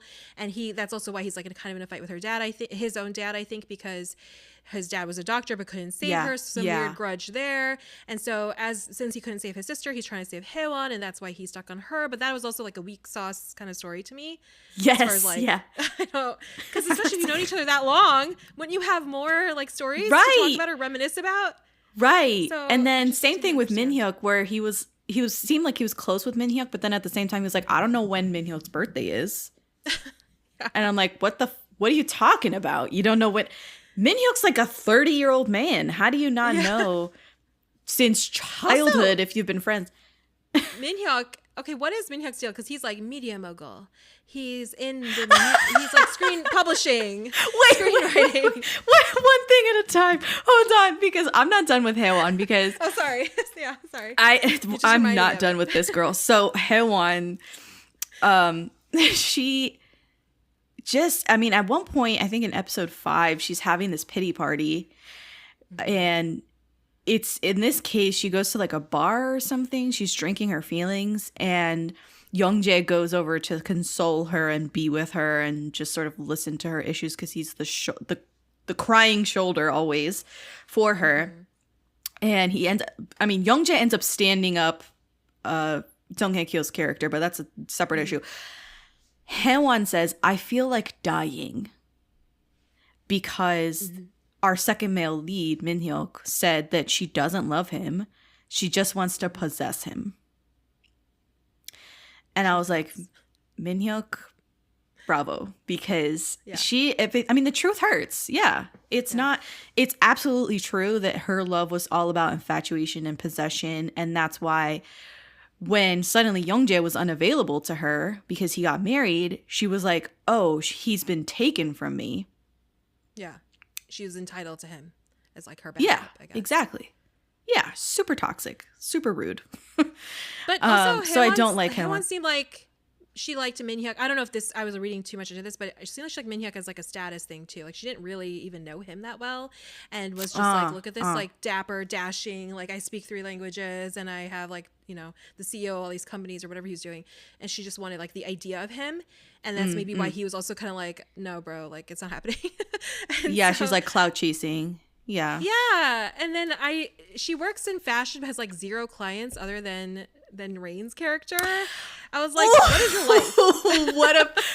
What a burn. Wow, what an observation. Yeah, absolutely. She had no other celebrity clients except for Young-jae, and every single time that we see her working, she's just fiddling with the clothes on the rack. Like, what the hell was she even doing? Was she just looking at the clothes? Every time we see her at work, which is often, they reuse this set a lot. Yeah. She's just looking at clothes. Just browsing the racks. Waiting and for then him to someone come walks back up in. and is like, hey, one. She's like, oh, hey, what are you doing here? Yeah. She also looks at them like, oh, right. Young-jae? Oh, it's not Young-jae? Oh, okay. I'm like, who else comes here? Like, I don't understand. Like, what is going on in this story? Yeah. And then, does she own this shop, or is she an independent at one point stylist? They call her like a designer. But I think she's a stylist. Like, they call her a designer. Like, that's her store and her designs. But I was like, I don't know. I don't know. There's like that one sad rack and not much else. So like, I think in a couple scenes they show a few other racks, but not that much. Like, it's not like this popping store. Yeah. I don't know what it is. Yeah. She lost a lot of points for me when she had the psychosomatic illness, and then she starts in on Song Hye-kyo's character, and she insinuates that she's out of his league. Yeah. And then she hides the wedding ring. Don't forget that part. Yeah. Oh, God. I said that wrong. She insinuates that he's out of her league. Yes. Yes. And that they've been friends a long time. That's not about to change because he's married now. And she full on steals the wedding ring that he leaves behind at her place of business. And huge, like, I don't think she could come back from that, but yeah. Well, I thought this for both Jinny and Dongwook, who are the married, like unmarried, common law married, like about to have a non-existent baby people, and Haewon, that they are, all three of them are so crazily brazen. Like, you're gonna steal your best friend's house and sell it to someone for cash, like fast cash, and you're like unapologetically showing up every 5 seconds. That's those two. And then Haewon trying to like come at this married woman. It doesn't matter how or what circumstances under which they're married, or like what you think about whether or not she deserves him. Like, it was just brazen, and the audacity of these people are killing me. Yes, I agree completely. But we got some good moments because of these people. And here's 2 of my favorite ones. So for the 2 best friends who should be shot, they get into a huge fight with Rain because they show up at the house looking for homegirl and she's not in. So they just stay until she comes. And he's like, okay, do as you please, and goes upstairs, leaves them to their own devices on the first floor. And they start eating up the pantry. Like, she's chopping up fruit as if it's her own house. And he's trying on Rain's clothes. Yeah, they're opening rooms, they're opening closets, yes! going through clothes, going through food. It's nuts. Yeah. It's bedlam. So he catches them downstairs doing all this nonsense, and he's got his Rain's clothes on. And oh my god. Yes. Rain's celebrity clothes are a whole nother atrocious situation. Yeah. the vests and the tight tees and this, I don't know. Anyway, so I think Rain insults them. He's like, "What are you doing?" Starts yelling at them, rightfully so, and he calls them beggars. What kind of beggars are you guys? And the bitch starts throwing hands and was like, "How dare you talk to my husband? How dare you like touch my husband?" and stuff like that, and starts hitting up on Rain. And like, she comes home. Homegirl Song Hye-kyo gets home at that exact moment. And the utter look of joy and relief on Rain's face when he pops up and sees her there and smile. It's just the smile that lights up his face. I love that moment. I made a TikTok video about it because I loved it so much. And she takes his side. She's like, "What? Won't you get your hands off my husband?" And walks up and gets in their faces. And what does she say? I think the pregnant lady tries to block her husband from Song Hye-kyo's character, who comes in pretty hot. And she goes, the pregnant friend is like, I can't believe you're taking your husband's side. And she's like, "Yeah, so what?" And they cut to Rain's face, and Rain's like, "Oh my God," she's like taking my side. Right? It's like such a cute moment. He's like ordering her around the whole time and being like, "Cook me this, cook me that, and clean this, and clean that." And it's kind of really annoying at that point. But then this is like her domain finally, where she has the upper hand and she has the power. These are her friends. She can get overly friendly and familiar with them because they are her literal friends. And he's like, "I'm just trying not to hit a pregnant lady," you know, like he's like, okay. Right. But I really love that moment too, because she gets a chance to like be in her own, like in that moment, and stand up for him and her, and like kind of solidify this like weird relationship that they're building, even though they're calling each other like husband wife. That's not their relationship, you know, obviously. But she's like, how dare you touch my husband? Like, I appreciate that. And never did I care about marriage until now, like the like like to this extent, like the sanctity of marriage until now. Right. Yeah. Well, how dare you touch your husband? How dare you? Yeah, get your fucking hands off him. And then she scratches his face too, like he has a little cut in his face. She's like, "Did you?" Not the face. She says, Did you cut this Hallyu star's face or something like that?" Like she says, "How dare you touch his face?" Yeah. It's great. And then she puts ointment on the little cut on his face, and he loves it. He's like, I'm right here. Like, please, let's stop bickering. I loved was, of the Full House, my favorite room was their bathroom. Oh, the bathroom. Yeah.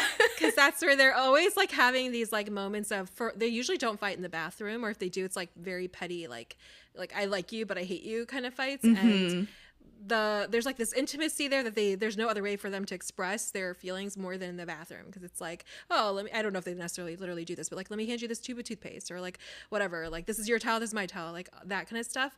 So I really liked their moments in the bathroom, which was like a weirdly pivotal place for their relationship. Right. I feel like. Yeah, and the kitchen too, like the dining table, I guess.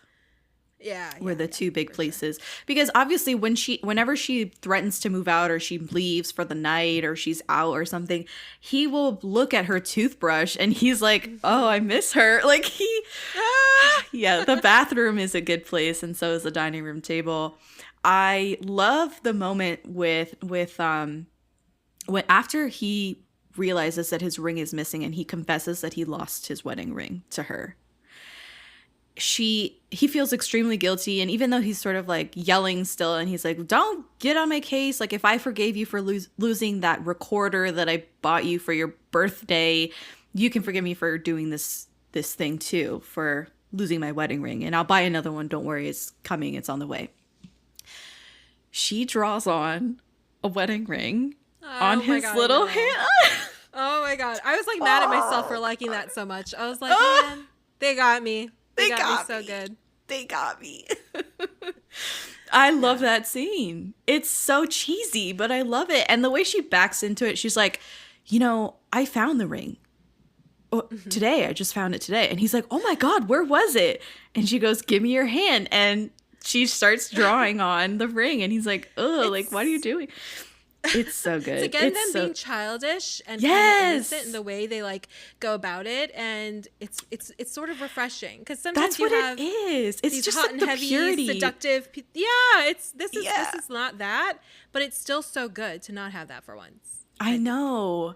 It's almost I don't know. This is a very rated PG, even if that rated G romance, and I'm eating it up. It's so adorable, and their moments are really pure. When they're good, it's good, and when it's bad, it's really annoying. But they're just a couple of kids. I kept saying that in my head when I was watching, they're just a couple of kids. Like they don't know what they're doing. They're in the early 20s. They don't they don't know how to love somebody.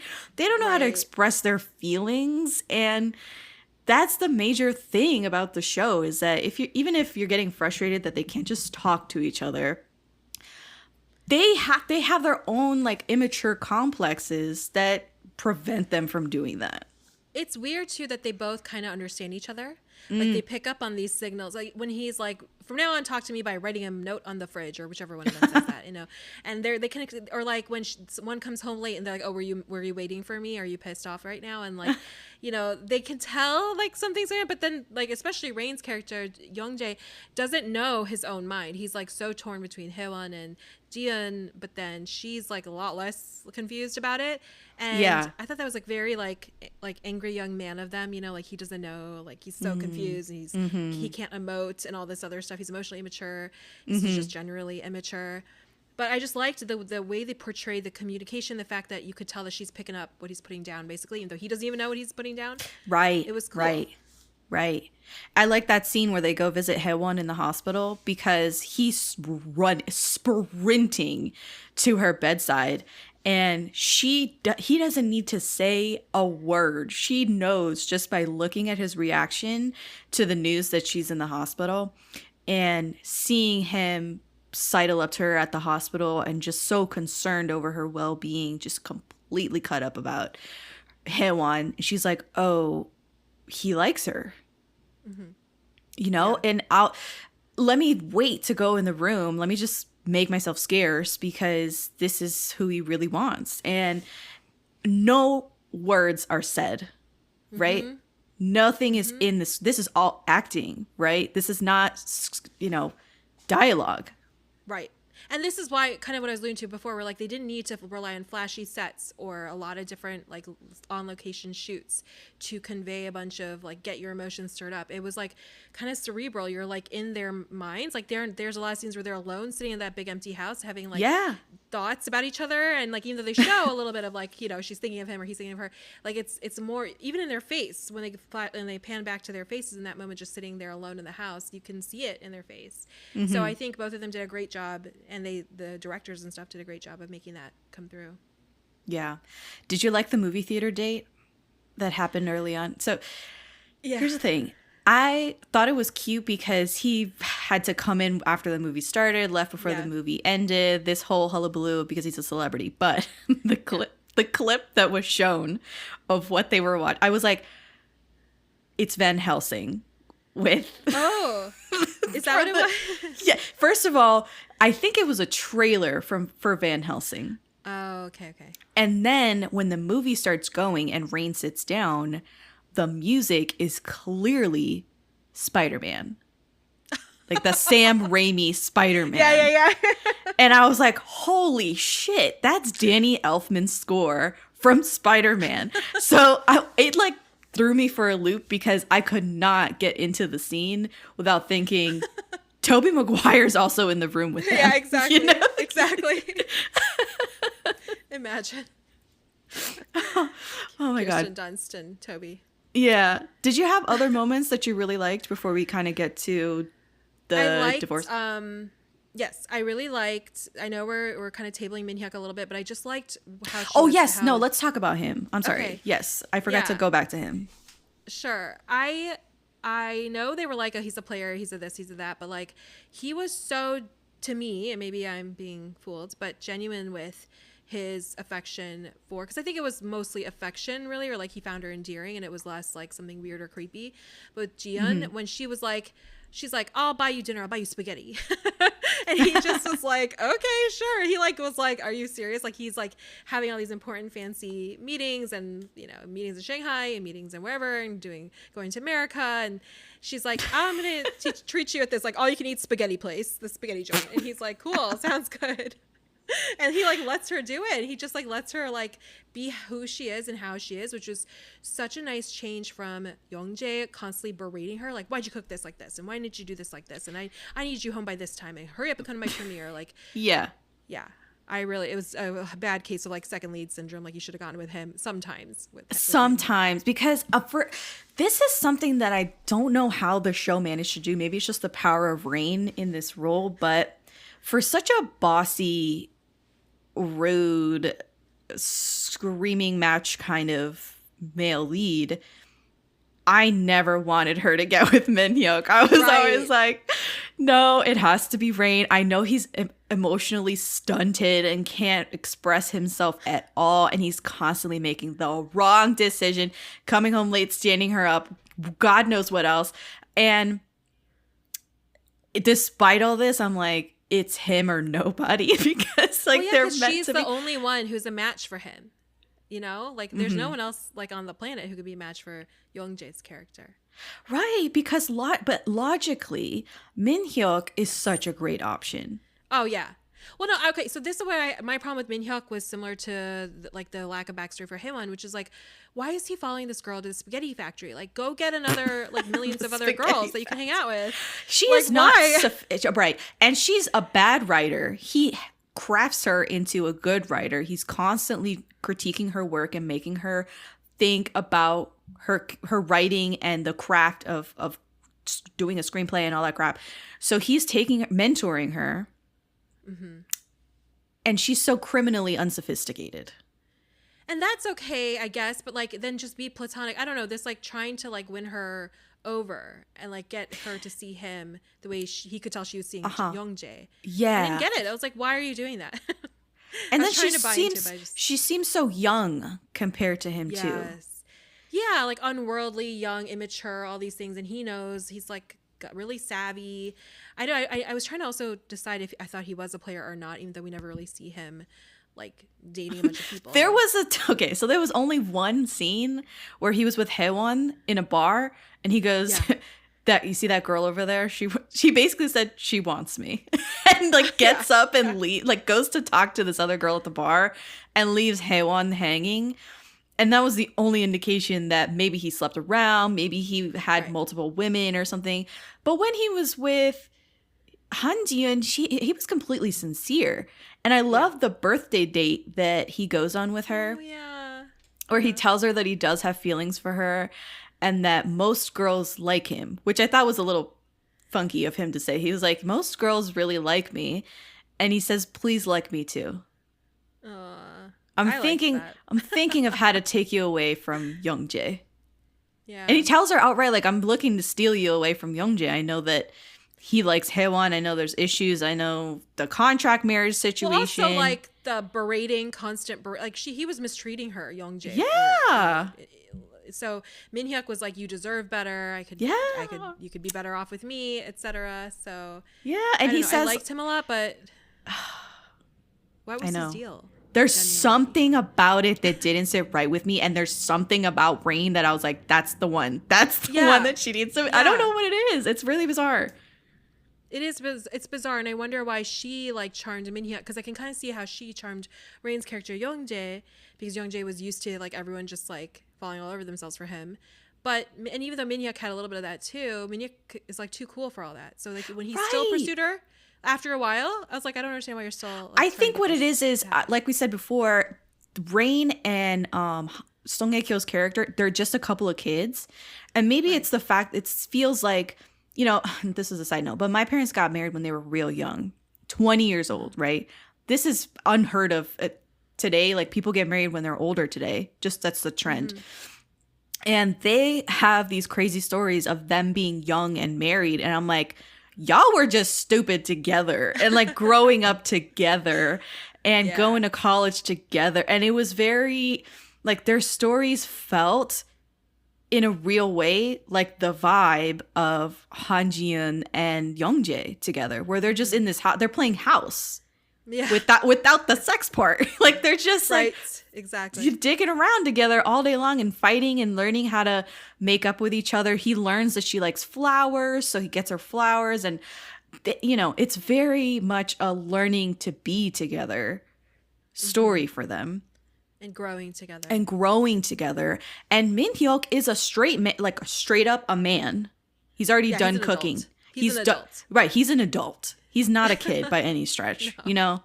So maybe that's why. Very mature. Yeah, and it just doesn't click. And but it's even more why I'm like, why are you so stuck on her? Because I feel like that plot line of him trying to pursue her went a little too long. Because at first it made sense. She's cute, she's endearing. He's like got this like kind of vibes with her in terms of like wanting to help her improve her writing, seeing potential in her. But then he just kept doing it for like a little too long for me. I was like, why are you still like hanging around, sniffing around her? Like, let it go. Yeah, I think it's towards the end of the show that we see some growth with Rain's character. And I love this conversation that they have at the dinner table in episode 11, where now we have Min-hyuk like trying really hard to win over Han Ji-eun, and Rain's character says, "Now that I think about it, I don't think I've ever bought you a decent meal. I always stood you up. Ji-eun, if you want to be with Min-hyuk, you should date him. You don't have to ask me, since the contract doesn't dictate how you should feel. Our marriage is just business, but your heart isn't. Your heart belongs to you." Who knew that Young-jae was so woke? I'm so impressed. Yeah. Such a feminist. He's like, you know, I was pretty shitty to you. Yeah. And Min-hyuk is over here buying you luxury meals and taking you out. And the types of dates that you like to go on are just like window shopping and out in the town and stuff. And he does that with you. He gives you like what you want. He's there for you and supports you. That's why I liked Min-hyuk so much. Like she's like, I just want to eat street tteokbokki and look at through like window shop. And he's like, cool. Yeah. And he like so much of their marriage is Young-jae just being pissed off at her for something or another. And it is so emotionally, it's such an emotional like light bulb moment for him when he's like, oh yeah, you're like a person with feelings and interests and right for me to order around. Yeah. And he sees that. It's nice to see that growth and for him to try and be the bigger person and say, I have no claim to you, you know? Which is huge. I mean, even if this was written today, I'd be like shook about this. That's what I'm saying. That's why I was kind of joking about him being so like, you know, emotionally woke or like emotionally in touch with like, I mean, I'm kidding, but like, you know what I mean? Like he's got this awareness that even in today's scripts is what you want to see, or in today's real life, you know, communication with people, you want to see them realize this, that I'm not in charge of you. I'm not in control of your feelings. And that's not what this is. So you're entitled to your feelings and you're entitled to your real, whatever your real heart is. Right. So things spiral out of control. There's some crazy rumors about Ji-eun being a gold digger, basically, and the family finds out about the contract marriage. And this is episode 14. Like, I'm skipping way ahead. Okay. At this point, Haewon has like relinquished her claim on Rain's character because she realizes that he has deep feelings for Han Ji-eun. Mm-hmm.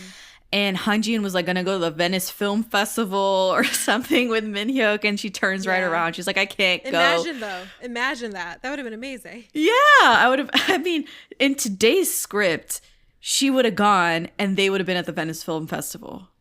You know, they would have done the overseas shoot and everything. But so she comes back home, and there's this whole misunderstanding because Rain's character sees them outside at the house, not at the Venice Film Festival. He comes back to the house drunk and sees them together, and he's like, "Oh, she loves him," or they have a relationship going. Yeah. I thought the most heartbreaking part of them breaking up and getting the whole divorce was her breakup with the family, her in-laws. 100%. Oh my God. That was heart-wrenching. Oh my God. I have to say too.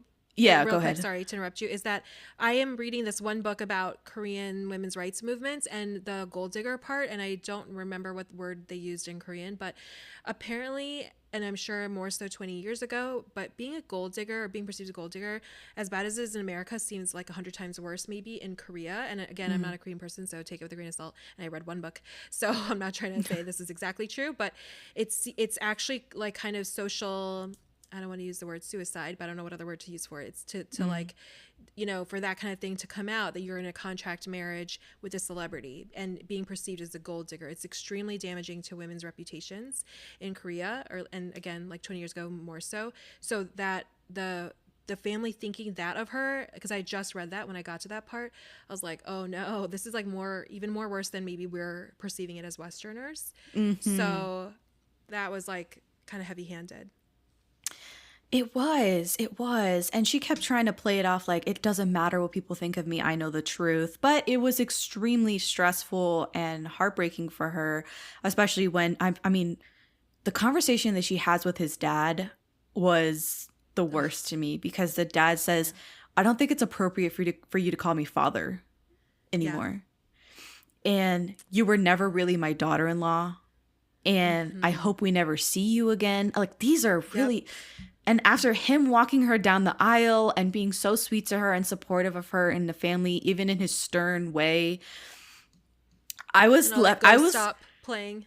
The ghost stopped. I was honestly really cut up during this part where she loses this father figure, this dude who was a stand-in, and the whole going over to the grandmother's house, and the grandmother doesn't even want to see her. She's like begging for forgiveness. And she's oh not my God. She's not giving it to her. Oh. That was honestly so difficult to watch. She was trying so hard. And I think too, like for her in the beginning when she's like, it's fine to Rain's character, Young-jae, that it's fine if they're saying that, people can talk. That also, again, I connected to her kind of like, you know, I have no lineage. It's just, you know, I'm putting that in air quotes. I have no like history anyway, no reputation anyway. I'm already kind of seen as like an outcast because I'm an orphan potentially. Like I think she was like, whatever, I don't have any reputation to go off of anyway. What does it matter if people think I'm this like hateful gold digger? But like you said, it like wasn't something she could like sustain emotionally because it was taking its toll, especially when her own in-laws saw her that way. Right. And there's a time, I think in episode 14, she gets home late and Rain has been waiting for her. He's super jealous and throws the whole Min-hyuk thing back in her face, which again, like, they flip-flop back and forth over the same tried and true fights. But anyway, he starts a fight and she's already just been through the ringer because of all of these rumors and because of his sort of constant abuse. And she says, do you even know what it means to protect someone? Is buying me ice cream when I cry protecting me? You don't even know anything. You know nothing. You don't know how to like someone, don't know how to express it, and you don't know what it means to protect someone. Yeah. It felt like she was saying he never fights for her. really in any real sense. And she was Right. finally like, it got to her by then. She's like, I can't deal with this anymore. Right. So if he wants to be petty about Min-hyuk, he can, but she was like over it at that point. She's like reached her Yeah. breaking point.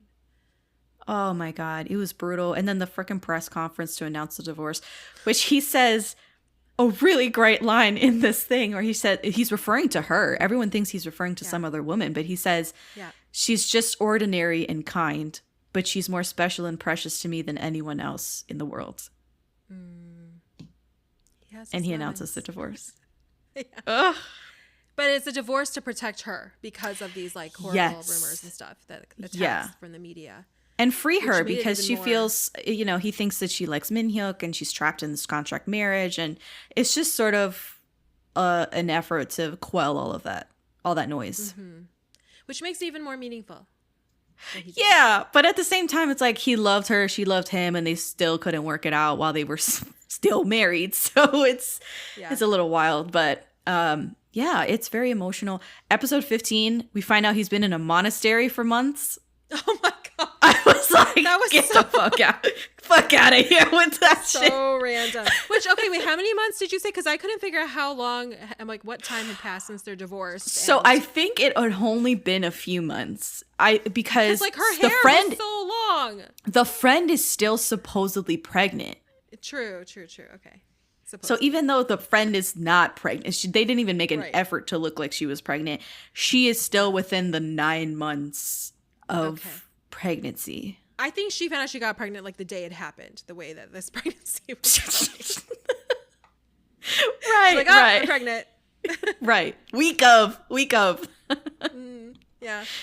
No, But yeah, her hair was so much longer by this Yeah. and she's like her like glow up that we referenced a little bit before. the and glow. she's, She like, looks trash in the house because she can do what she wants now because he's not there and like Yeah. She has the pigsty is back in the house, but she's a full-time writer, a serious screenplay, doing. I guess her screenplay is seriously going to be made into a movie, and they're shopping around looking for actors and stuff. So she's bona fide, like she's legitimate. She doesn't need his money.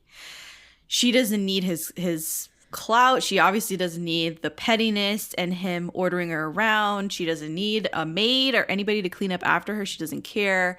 And the fashion glow up, I don't know why, she just looks better after the divorce. Oh my god! So they made her look. I feel like because she is so beautiful. Song Hye-kyo is just a gorgeous lady, and I think like you could tell. And they at turned her look 23, even I more- mean, she's just, yeah, but they unblemished. Like, there's nothing to like. Yeah. She's, Yeah. in But they her made prime. her look so kindergarten or like tacky and to fit her character in Yes. the earlier episodes, and then we get to this episode and she's just like herbal essences or like some like oh my god like maybe it's Yeah, Maybelline, she like, just she's looks having more. Yeah, she just looks more sophisticated, more elegant, more she's put got together. makeup. Yeah. Her like better style has makeup. just better makeup. Yeah, her style has just metamorphosized. But I couldn't get why that happened. Like, Oh, how, true. Why did that? Other than Like, like, where did that come the from? post breakup glow up is real. That's all. Like I chalked it up to that. Revenge Right.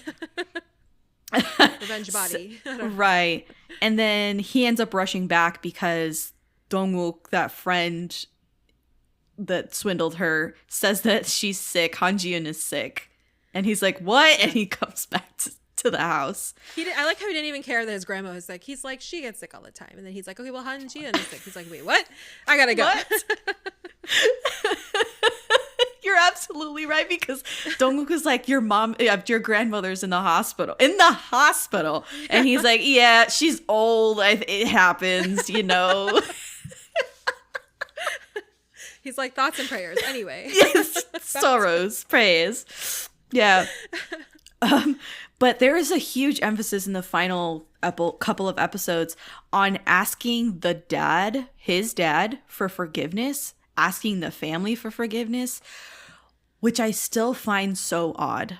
This doesn't necessarily jive with me, and maybe it has to do with that culture bit that we're getting en masse in this show.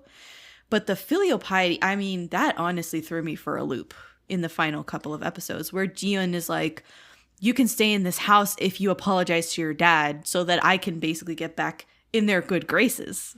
Yeah.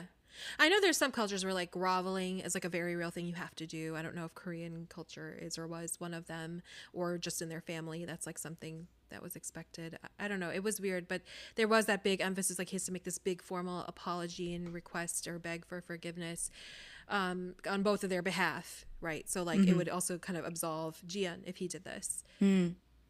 So I thought that was interesting. What did you think of his proposal? I don't even remember it. Oh my God. So he buys a ring thinking that she doesn't have her wedding ring from their contract marriage. And he presents it to her on the porch of the house, well, at the back porch of the house. And I thought it was really cute. He basically says that it's true. He doesn't know how to love her or make her happy, but that he's willing to learn if she'll teach him. And he'll do whatever she wants. If she wants him to sing, he'll sing. If she wants him to dance, he'll dance, whatever she wants. And, you know, he tops it off with, will you marry me? And she's like, yeah. Okay, yeah. It's coming back to me now. Yeah. Her reaction is what brought me back. Because I was like kind of half listening to him. Because I also was like not sure. Like I was like, I don't know why he's doing this. Right? Like, I knew why, but I was also like, I know. You know, he's so like kind of like hot and cold that I was like, okay, sure, he's proposing. And then her reaction of like, what are you talking about? It's been like not even 6 months since we got divorced. So like, I don't like think this through, buddy. Like, I don't know. It was interesting. I think he was being sincere, but he's still, it just goes back to his immaturity, I think, for me at least, that he has still no concept of like how to like be a person yet. He's still working that out for himself. Right. And it's the totally wrong timing. Yes. He's just what I mean. off. Yeah. He's just out of sync. It's like an immature reaction to like try and resolve an issue. And it's like, okay, you thought this through, but you did not think it through correctly. So... But in the next episode, the last episode, she rejects his proposal. She's like, yeah, but he like messes up her script or something. The computer doesn't save it. Yeah. And her work is lost. And then on top of that, she's like, what did you do in 2004? No, we did not have the cloud. And plus, when she delivers one of the scripts to Min-hyuk, she gives him a floppy disk. Oh, right. Yeah. And I was like, like my heart, the floppy disk. That's like a sign. Real, you know? I know. But anyway, and then he says that she has no talent when she starts like, what did you do to my computer? I can't find my work. It's all gone. And she's upset. And he says, well, you don't even have any talent anyways. And she's like, well, you know what? We're not getting married. I'm saying no to your proposal.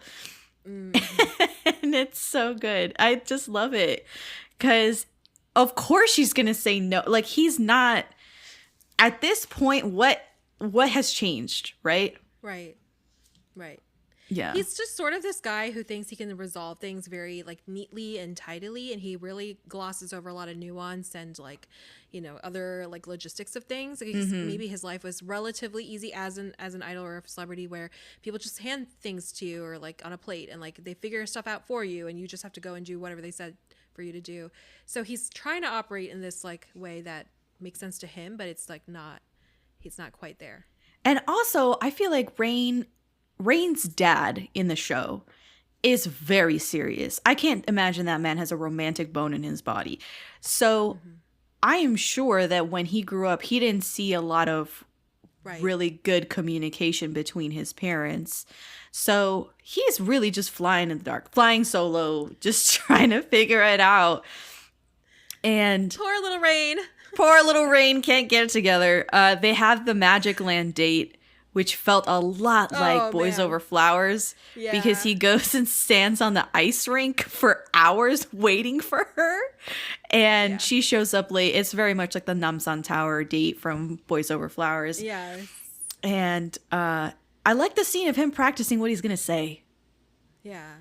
Where he's like, that's not good. And he's like, he's making an effort. He's trying. He knows he's like lacking, and he's trying to achieve like maturity and adulthood, and like this, like he's trying to get to her level, or like any level that's not where he was. But it's cute to watch him kind of fall short, and then her still being like, bro, like what the heck. Like, and then they have the ice skating date 2.0 when she finally shows up, because they had an ice skating moment earlier in the show. And he's just falling all over the place. I want to reiterate something that I don't think there was any stunt doubles or stunt Oh my people gosh. on I this kept thinking, production. are they insured for this? Because they were they were throwing themselves over a hard surface, presumably ice, for this show, for television, Right. and it looked I was like, real. He's still It looked Rain. Like, he's very Right, famous. right. Like, imagine some like Park Seo-joon now trying to like fling himself all over. They'd be like, no. Like, You can't. We need to Yeah. assure you, we need to have like safety stuff in place. And they were just, it did not seem like any of that was going on at Everland or Magic Land, whatever they call it. Yeah, Magic Land. I don't know what the hell they were thinking. And both of them were just, honestly, I'm hesitant to fall once ice skating. They were, I don't know how many takes they did. They were constantly looking fragile upon They also that. did not seem particularly cold. I was like, is it not? I don't cold? think it Like, was, I know what's going on. I think it was like a chilled surface, not necessarily ice. Okay. But I don't know what else to call it other than ice skating, because they Yeah. were wearing ice skates. Yeah, they were. So I don't know if it was just like frozen concrete or something that they were. Even worse in a way, I feel like. It looked dangerous, like what they were doing. Yeah. So anyway, he finally confesses, "I love you." And the Zamboni driver kicks up some noise and drowns him out, which again, very Boys Over Flowers, which came a few years later. I guess you could say it's the other way around. Boys Over Flowers is like borrowing from Full House, because Full House is 04 and Boys Over Flowers is 09. Right. His final confession is good, though. I was like, this is a pretty good one. He says, "Loving you is something I can't stop. I love you enough to make the universe explode or dry up all the waters on the earth. Enough to divide my soul again and scatter it. That's how much I love you." Dang. Damn. Genuinely good line from somewhat of an oaf who maybe got into medical school. So By the way, speak to his personality. Like, I think Rain is attractive, but his like whole like sob story in real life is that he was too ugly to be an idol until, I guess, whenever he became one. And Rain is so cute in this show. Yeah.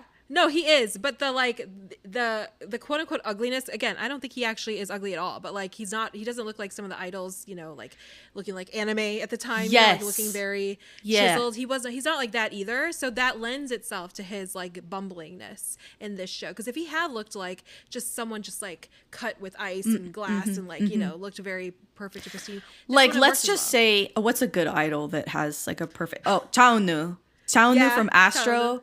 Is basically a perfect specimen, right? Right. If Chaonu is falling all over this concrete ice and looking pretty worse for wear a lot of the time and looking really stupid, I don't think people would believe it. And being a doofus in manners and like, how he's been the whole time, like not just like the ice scene, but all of it wouldn't have worked nearly as well without Rain's kind of like not so, like he didn't get plastic surgery, like you said, he didn't have like a quote unquote like, beauty standards at that time or whatever, a perfect face. It lends itself to his character being this goofy and ultimately endearing, even though very annoying guy. Yeah. So at the end, we have a happy ever after barbecue with both of the leads. We have Haewon and that was shocking. Min-hyuk both there at the barbecue. In fact, they carpooled to the barbecue at the house. Were they together? Like, I didn't know what was going on anymore. No, I don't think they were together. Okay. No. Okay, they're just happy in their lives, like how. Yeah. Okay. And I was like, whoa, this is throwing me a little bit, because they were so, like, Min-hyuk was so great, but then we have qualms with him anyway. And then Haewon was like a terrible bitch to her. Yeah. Throughout. I don't know why they kept Haewon in their lives, because later, like, Haewon's so fickle or something. Like, she very easily, like, when she's in something, she's in it. When she's out of something, she's out of it. Because she fell out of love with Min-hyuk, like, in 1 second. And then she, like, when she accepted their marriage as, like, despite everything real enough, she was, like, done. She, like, stopped obsessing over Young-jae. She was, like, encouraging Jiyeon, she's like, yeah, you should do this, you should do that, you should make up with him, you should whatever. Yeah. And then they just had this like rapport together, and I was like, I get it, but I also don't get it. Like, why are you still around? Like, I would be like, I would want you're trying to her steal gone. my husband. Yeah. Yeah. I would want her out. I don't want On her at my house. Even if she was like friendly, nice, or whatever later, I'd be like, well, yeah, don't be at my house. And also, we're going to meet up somewhere outside the house, not my house. Yeah, exactly. Exactly. Yeah. That was a little bit odd, but okay, we'll take it. And then final shot is them riding bike together, and she has her own bicycle. And I was like, it was great. That was good. Full circle moment. I'm curious about the comic to know if it was like that or not, or like I don't know. I don't know, and I don't think I want to read a 20-year-old comic now. I don't think I have the bandwidth. I don't think I have the energy. Necessarily. Maybe we could find a summary somewhere. Yeah, maybe. True. But anyway, we've come to the end of my notes. I don't know if you had stuff that you still wanted to mention before we get out of here, because this is a bit of a long one, but I think it's necessary. Full House is so iconic. Yeah, I don't have much else to say in terms of my notes, although I did write in my notes, Han Ji-eun, work from home pioneer. You're right, because she was working from home the whole time. Time. Yeah.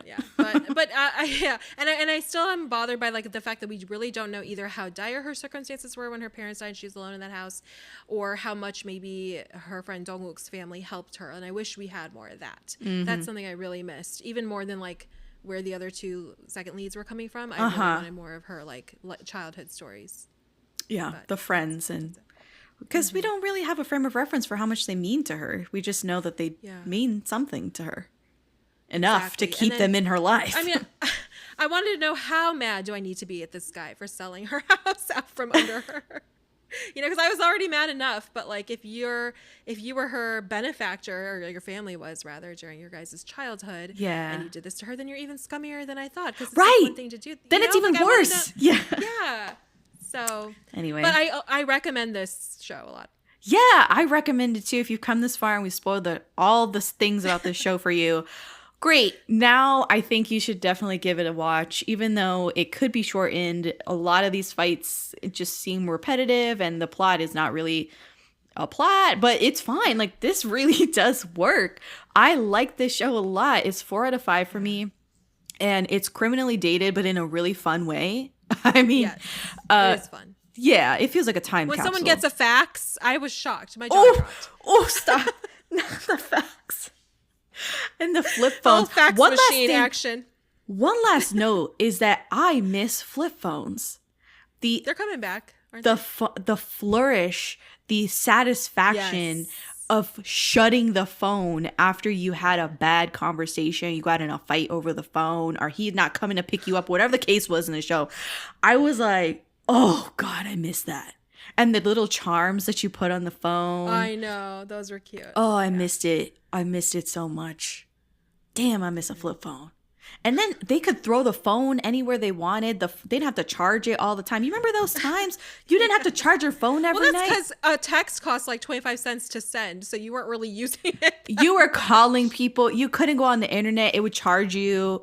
Like, it was a time. And now, like, I have a diaper on my iPhone. Like, it's literally, it's a baby. I have to take care of it. I know, you look at it wrong and it's like decides not to work. Right. It's like software update needed. Oh, God.